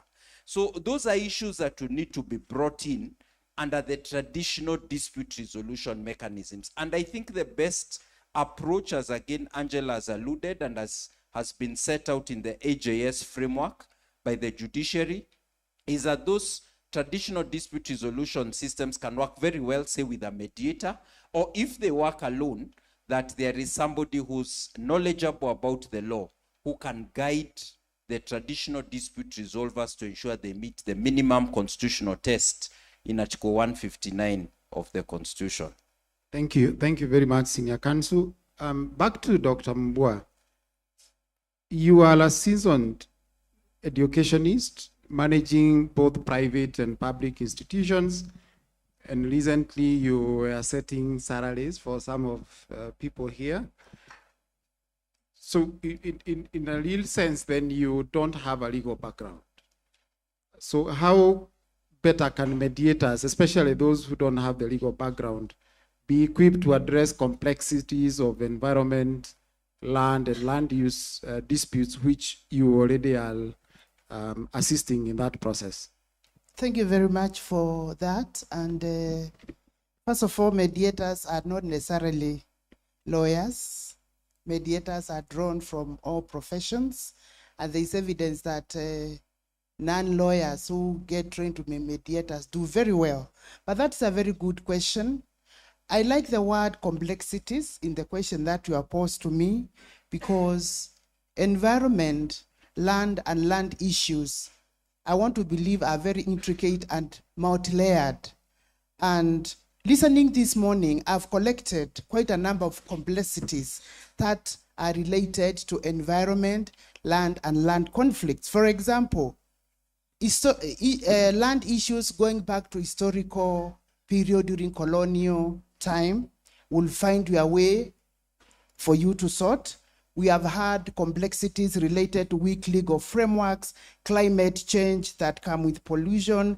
We have had competing interests of stakeholders. We have heard about resource scarcity. We have heard about political interference, power imbalance, social and human rights, community dynamics. All these things come into play, and they make the environment and the land mediation space very complex. Then you have asked, how then can a mediator who does not have a legal background be capacitated to manage this? I want to say that having looked at this matter and interacted with it, I see three very strong standpoints that strengthening or empowering or making mediators who don't have a legal background like me get better is, first of all, it needs practical skills that will be acquired through practical. We cannot also do away with the importance of theoretical knowledge of the area, that a bit of it, of what you are doing, and the need for collaborative approach. That coupled with that, I want to believe that mediators who are not lawyers must have an understanding of basic legal framework. We are not being converted to lawyers, but friends, we must appreciate that the law sets the beacons. And in the previous panel, we have been told that even when matters have been referred for mediation, the Constitution, I don't know which clause was quoted, I don't want to quote because I don't have the memory to remember. But the lawyer is allowed to be there if I didn't get it right, isn't it? So it is important that we appreciate the basic legal framework. You cannot be mediating on land cases and you have no idea what the Land Act says. You cannot be there and you do not know what other regulations are talking about. Another aspect that mediators who don't have a legal background need to undertake keenly is to training. The environment and the land space is evolving. The panel who are here were telling us issues of climate change, issues related to pollution. I think it is important that mediators take initiative to get trained and see the dynamics that climate change bring to and the issues that are likely to come with it. I also want to imagine, and I think it's an important thing, that if mediators can make an attempt to create distinct niche of specialization. And what I'm saying is that if the courts are specialized, we have the Court of Environment and Land Issues. Mediators can also make a deliberate effort to create an interest in whatever they are mediating, such that you are not mediating in environment, you are not in labor, you are not in finance, you are everything. I think it is important for mediators to make deliberate effort to create a niche, read, grow, learn, have mentors, and become a distinct and a respected mediator in a certain area. I think that would be very good. Another thing is develop capacity to prepare good agreements. Agreements that are anchored by law, and it is important in this space to appreciate the law of collaboration. For example, you heard from the chair of Lands Commission. The documents are from everybody. You'll get a report from a surveyor. You get a report from environment. You get a surveyor from an ecologist. You get a legal report, and it is in front of you. You cannot assume you understand this. A collaborative approach is very, very important. You need to be taken through what those reports are written by specialists are talking about, and be able to understand. And then also building communication skills, presentation skills, learning to listen such that you listen to matters without bias, creating credibility. And again, you know, this space which is associated with the lawyers. Lawyers are very smart, isn't it? You cannot go to mediate a case when even the people the parties cannot trust you. You must look the part, isn't it? Be confident, project that mediation works and is a process that can be trusted. I also want to encourage that mediators understand community dynamics. Very important to know that anytime you are dealing with land matters, there are dynamics that get involved in it. There are power imbalances. Government priorities play a key role. The political, the elite class also play a very critical role. And then the place of continuous learning is very, very important. A summit like this is a learning opportunity. You cannot come for this summit from today and to Friday and you leave the same. It is also very important to be aware of cultural sensitivity. The language that you use when you are mediating a matter and you are dealing with wazees and the elderly women, what language are you using? How do they like being addressed? I think that is very, very, very important. More importantly, partnership. Mediation, we have just learned, is about partnership. You've got to learn to partner with several experts who deal with land issues. Surveyors are involved. Lawyers are involved. Environmental report will be brought there. Even sometimes people are interested. Lobby groups can also submit their reports. So the ability to work within other people is very important. And more so, let us learn to appreciate to work with the lawyers. In one of the seminars I was told, just say the lawyer, your fee is still remaining. Don't worry, I've not interfered with it. You are going to have a good time. But let us not look like we have come to antagonize them, yet they are very, very important. Imagine drawing an agreement which is thrown out. I think it discredits you as a mediator, it discredits the mediation process, and yet we are pitching it as a strategic move towards sorting up mediation issues. I think that is what I have to say, that mediators who don't have a legal background have the opportunity, they are proved they can do it, but we must agree that we must continue learning. And I don't know what the judiciary is going to do about it, because we have seen proliferation, for lack of words, of training institutions. There is one of them we saw, 40 hours of mediation training, pure online. Online. And then I wondered, what mediators will come out of this training? Imagine a mediation training with no role play, with no simulations. That is a space that, as judiciary, you need to look to ensure there is quality, that mediators coming out have the same level, critical knowledge of mediation, and the same approach. Otherwise, when we allow people who have not gone through the rigor, because being a mediator is very rigorous, we are going to have this space occupied by people who are going to discredit the judiciary, discredit the entire mediation approach, and it's going to be a problem. Please control the people who, I'm sorry to say, are masquerading to be trainers or mediators. Thank you. Thank you. Thank you very much. Just like I promised, we are delivering. I will ask Mr. Khalid to also give you, maybe in 1 minute, because you're also not a lawyer, not having that professional background, given your experiences dealing with local communities, what is it, your international relations, professional background, what is it that we can do to facilitate mediators who are not lawyers necessarily into the conversation? Thank you. Okay, I can give a perfect example of a project that it's in its early stages of development. We are currently developing a curriculum for the community members in Garissa, where we want to integrate modern mediation with traditional dispute resolution mechanisms. This curriculum is going to enrich the elders who make who make decisions in the community. It's going to teach them on how we are going to integrate mediation, modern mediation, into how they were particularly handling conflict resolution way before. Some of the advantages we're going to have out of this is we're going to have them learning about fairness, we're going to have equality, and we're going to teach them on basics of human rights, so that at least we cannot have instances the way Mr. Kansol Kajama has said, where somebody is threatened to do something out of coercion.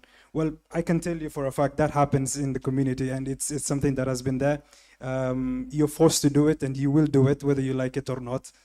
So some of the things we want to uphold is, we want to bring out dignity in conflict resolution.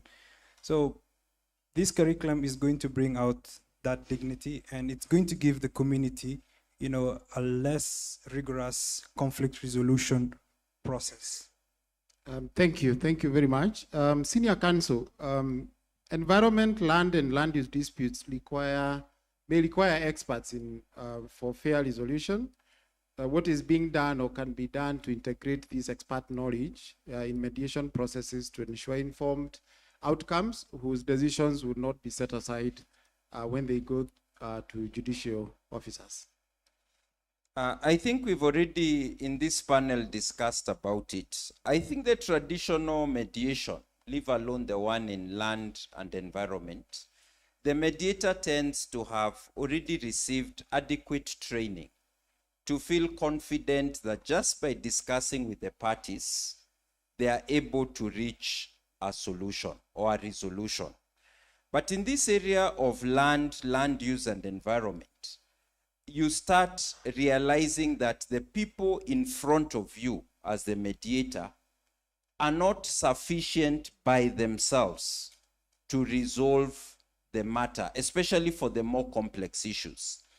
There's one mediation which I eventually did not succeed because I kept summoning the representative of the county government of Nairobi, and they were not showing up. And we needed some critical records from the county government of Nairobi. And I tried to get the parties who are before me to go and look for those records. They could not get them. And eventually we needed to do a report to the court and see whether the court was going to summon this party to come to the mediation. Eventually the parties gave up, so the process did not continue. Some of the experts you need, or the people with critical information, are government representatives. And one of the challenges that many of us who have done mediations have faced is that the government people sometimes are difficult to get to come for the mediation. At least the senior officer. You may get a more junior person coming, but you want the officer, lands registrar, and they don't think they should come for this mediation. So one of the challenges and one of the ways we'll have to deal with it, the mediation rules that have been passed allow the mediator to issue directions and to give a certificate of non-compliance. There has to be a mechanism in which the mediator can communicate to the court for court-annexed mediation, so that some of these officers who may be needed to give information, if they are not ready to respond to the mediator, there is a process of communication with the court. You also need the other professionals. You need surveyors, you need valuers, you may need somebody with some expert knowledge about the community. I mentioned one mediation I did where the mediation settlement agreement required a map annexed to the agreement. It was not just words. We needed a map. I'm a lawyer. I cannot draw an accurate map. I asked the parties to draw a map of the compound so that we see which portion everyone would get. But we needed a map. So you may need a surveyor or somebody who's expert in drawing a map with the proper dimensions, and it is attached to the mediation settlement agreement. So you may need experts of different kinds, an environmental impact assessment person who can give a report and say what are the damages to the environment. Because even though mediation is party-led and the parties can come up with a solution that they think is fair, there are limitations. The parties cannot enter into an agreement to cause pollution or to damage the environment. And if they do it, it has to be, there has to be a kind of like incremental process of reducing the pollution on the environment. So these experts are needed. And I think the mediator will need to see whether the parties themselves are able to bring experts, because that's the first option. If not, then the mediator may also need to get experts who can advise the mediator, or through the court can get people to bring certain information. Final caution is that the mediator is not a judge.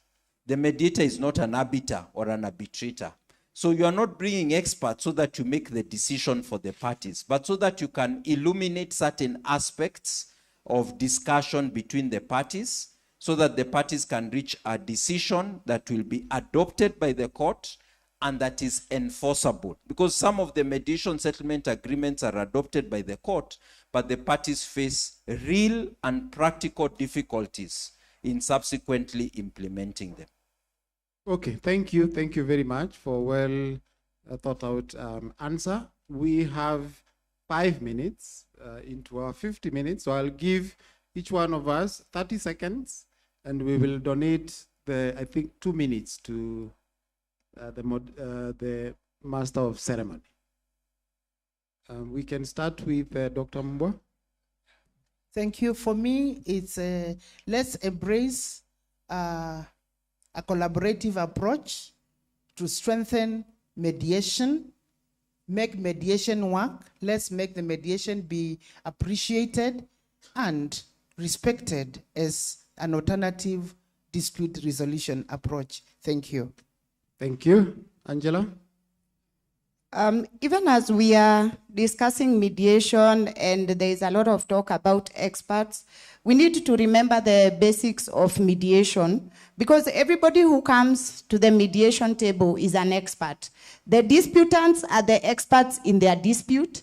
The mediator is the expert in how to try and bring the parties to resolution. So if there is need for other experts first, we have to start with the experts in the room, and that takes us back to the basics of mediation. What are the basic tenets of mediation? There is confidentiality, there is utmost good faith. So if we utilize all that, I am quite sure that we are going to elevate mediation, and it will not matter the kind of dispute that is before the mediator.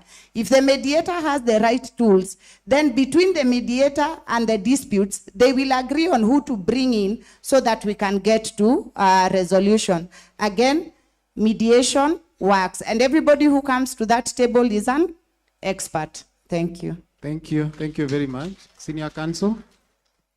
For me, I'm very excited about the opening field of private mediation. I'm very grateful that the judiciary has come up with rules on private mediation settlement agreements being adopted as an order of the court.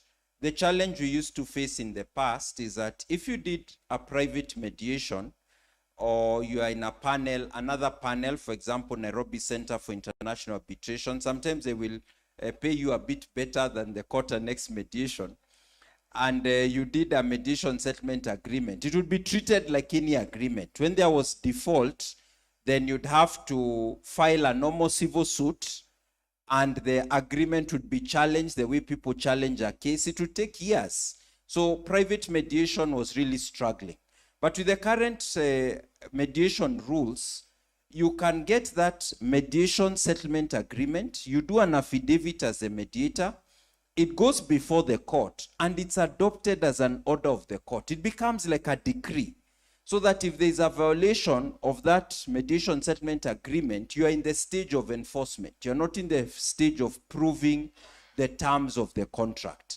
So I'd like to encourage the participants who are here, as we participate in court annex mediation, let us also try to build the capacity and the opportunities for the private mediation. In the private mediation, unlike the court annex mediation, which is partly a public service, you're able to charge a bit better. Maybe you might have an hourly rate. In some cases, you might even have a percentage. And it will really help the acceptance, the broad adoption of mediation in the country in all kinds of disputes, whether it's commercial, family, or as we are speaking today, in environmental and land use disputes. So let us train in and explore the mechanisms of doing private mediation. And when we do the mediation, please remember the key skill that you need to have as a mediator is creativity. You need to have the creativity to explore different ways of arriving at a solution for the parties. The parties arrive at the solution, but different ways of assisting the parties arrive at the solution. And that means if creativity is critical, sometimes there may even be some rules you received in the training in mediation that you decide to bend a bit to see whether that can help the parties reach an enforceable and mediated settlement agreement. Thank you very much, Mr. Khalid. Okay, I can see we have eaten up into the donated time. However, I'll close with just one remark. I'll borrow words from Judge that mediation is not just an alternative dispute resolution. It is the appropriate dispute resolution. Let's use it. Thank you very much. We promised to finish at 5. It is now 5 and 1 minute. Clap for us. I will wait on the Master of Ceremony whether to take questions from plenary or enter. Now, we might not be able to get questions, but because I'm going to be exciting you to a cup of tea as we head home, the panelists will be there. We can engage them during that coffee break. But just a couple of closing comments as we award the 2 panels. So I'm going to invite Advocate Beth but let me deal with this one first so that I don't keep them here so long. So let me invite Lady Justice Judy Omange to help award this panel. And the members of panel 2, please get ready so we can award you immediately after this. And Advocate Beth will help us with that. All right, thank you. Thank you very much. It was nice. Thank you to the panelists. Thank you for listening to us. All the best. Thank you so much, panelists. So in this order, Senior Counsel Charles Kanjama. Let's appreciate Senior Counsel for the thoughtful comments.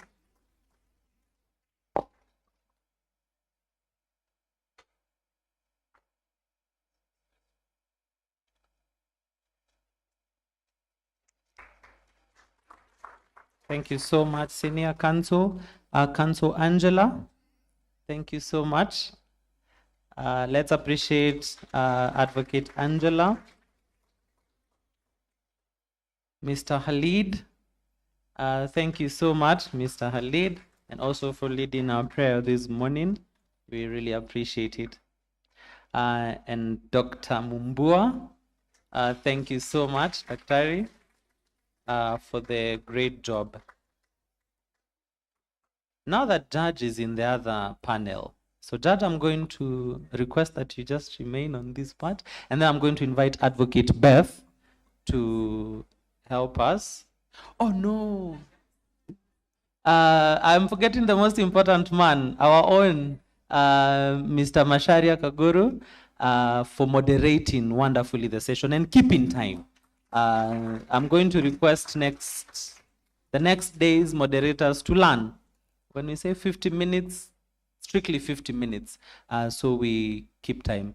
So Honorable Lady Justice Judy is the first recipient of the gift from Advocate Beth. Let's appreciate the good judge. And then we have Honorable Lady Justice Dr. Millicent Odeni. She stepped out. Mr. Ribin Ondwari, Senior Ribin Ondwari, is also stepped out. Miss Vera Omolo. Let's appreciate Miss Vera from the Office of the Director of Public Prosecutions, Assistant DPP. Thank you so much, Miss Vera. Mr. Mohammed Odongo, Principal Counsel at the State Law Office. Let's appreciate Counsel for the great job that he's done. Mr. Juma Mashua. Mr. Juma Mashua. Okay, I think he stepped out as well. Mr. David Sigano.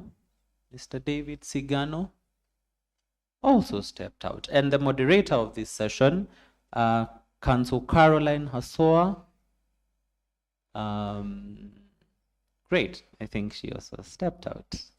Thank you so much, Beth. And for the two panels, thank you so much for making our afternoon. Just a few housekeeping rules for tomorrow. First, I really want to appreciate you for bearing with me and for staying with us and the panels and taking notes. And I know you have questions, and I was the bearer of bad news that time was up, but we have the panelists and we can engage with them over tea, and most of them are going to be here for the duration of the summit. Our online participants, in the morning we're about 400, so let's appreciate our online participants. They don't get to receive gifts, but they have been here with us, and I think the number has just increased over time, and we'll include you more tomorrow. You can post your questions in the chat. We'll sample some from that.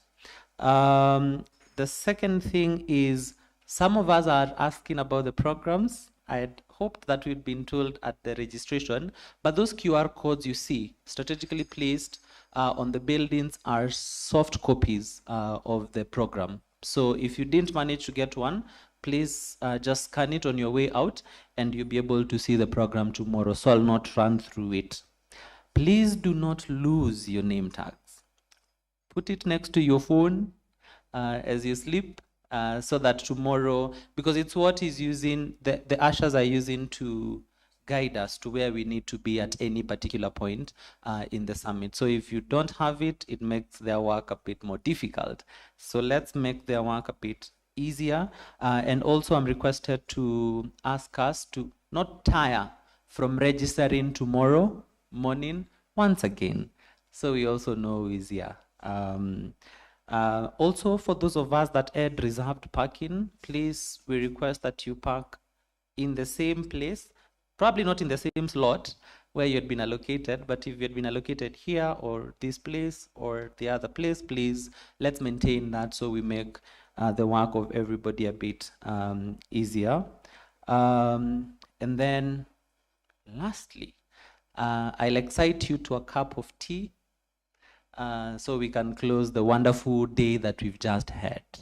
But before that, I invite Honorable Rose Makungu, who is the registrar of the court that has brought us here, to officially close today's proceedings. Thank you so much and enjoy your cup of tea.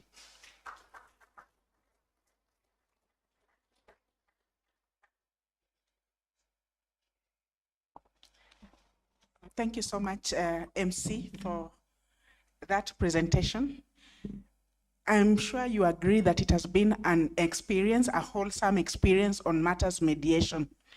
We have had judges, we've had mediators, advocates, academia, such a rich array of panelists and moderators, and I'm sure we've learned something.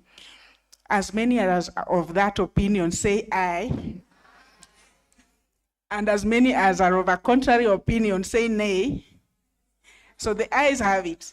We've enjoyed ourselves, we've learned a lot, and we hope to continue. We apologize for just as my MC has said, we ran a little bit late on time, but tomorrow we start at 8 a.m. The panels will start at 8:30. We request that you come in a bit earlier. We'll have a smoother day. Because today was opening ceremony, and you know the things that go with the opening ceremonies and the activities that go around it. So we just want to thank you all, for all the speakers. We want to thank all the listeners. We want to thank all the army of volunteers who ensured that we were comfortable and were running the show just behind the scenes and quietly, the students and our staff from the judiciary and from the secretariat. So for now, I just want to thank you all, and I will invite Daisy to give us a round of applause. We all deserve a round of applause. Even as we were seated there, we deserve a round of applause. And then she will close for us with a word of prayer. So Daisy, please come on.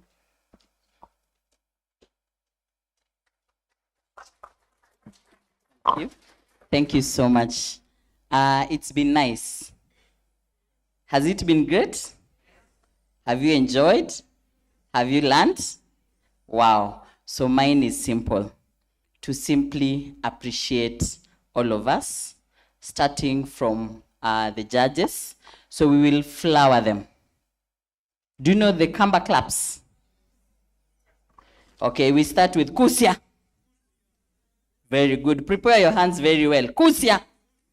I am seeing that person who's not doing it. Kusia Inge. Kusia Muno. Ikia Mala. Ikia Mala. You ni judges. Ikia Mala. Sema Maglini.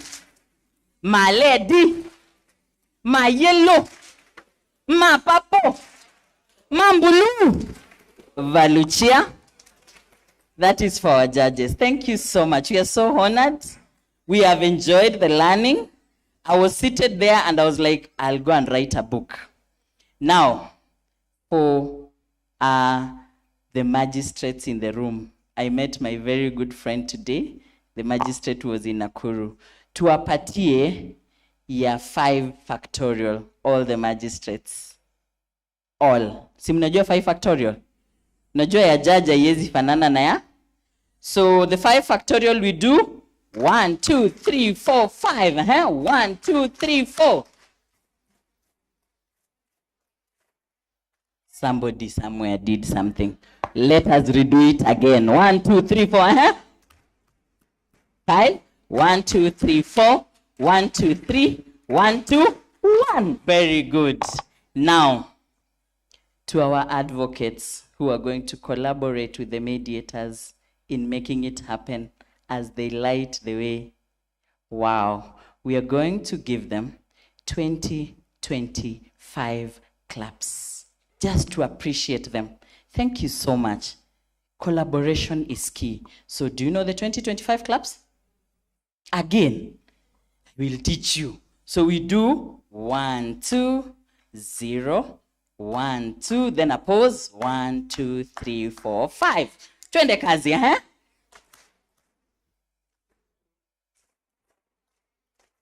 When you see your neighbor doing the wrong thing, I want to, let's go.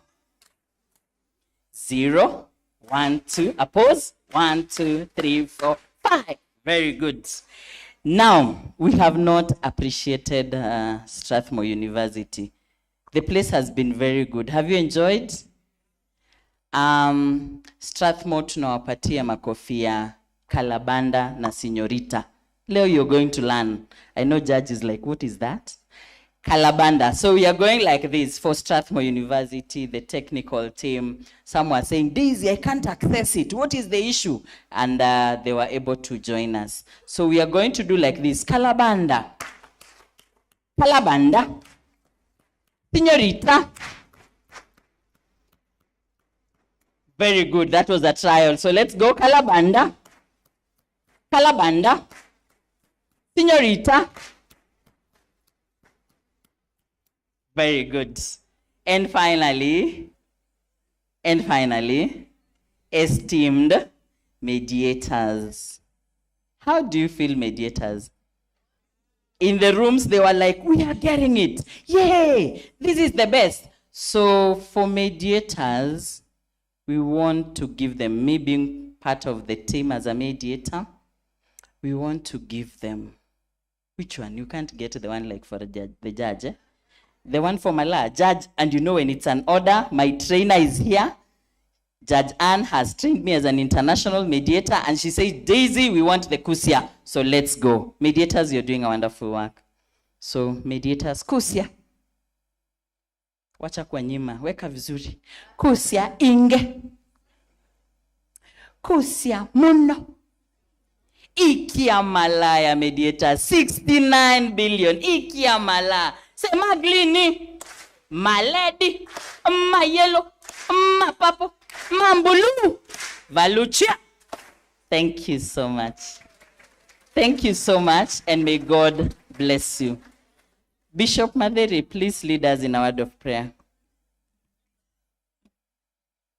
Allow me to break the protocol. I was supposed to pray, but tumecheka sana, wacha Bishop waweze kutuongoza. Thank you, Madam Daisy. Shall we be upstanding to thank God for the day? Heavenly Father, we want to thank you. You have been with us. Thank you for this great summit. Thank you for this place. Thank you for the food and whatever that you have taken this place. You have sustained our health, both spiritually and physically, oh God. Thank you for bringing us. Thank you for all that you have bestowed upon each one of us, oh God. Thank you even for the 3 days tomorrow and also on Friday.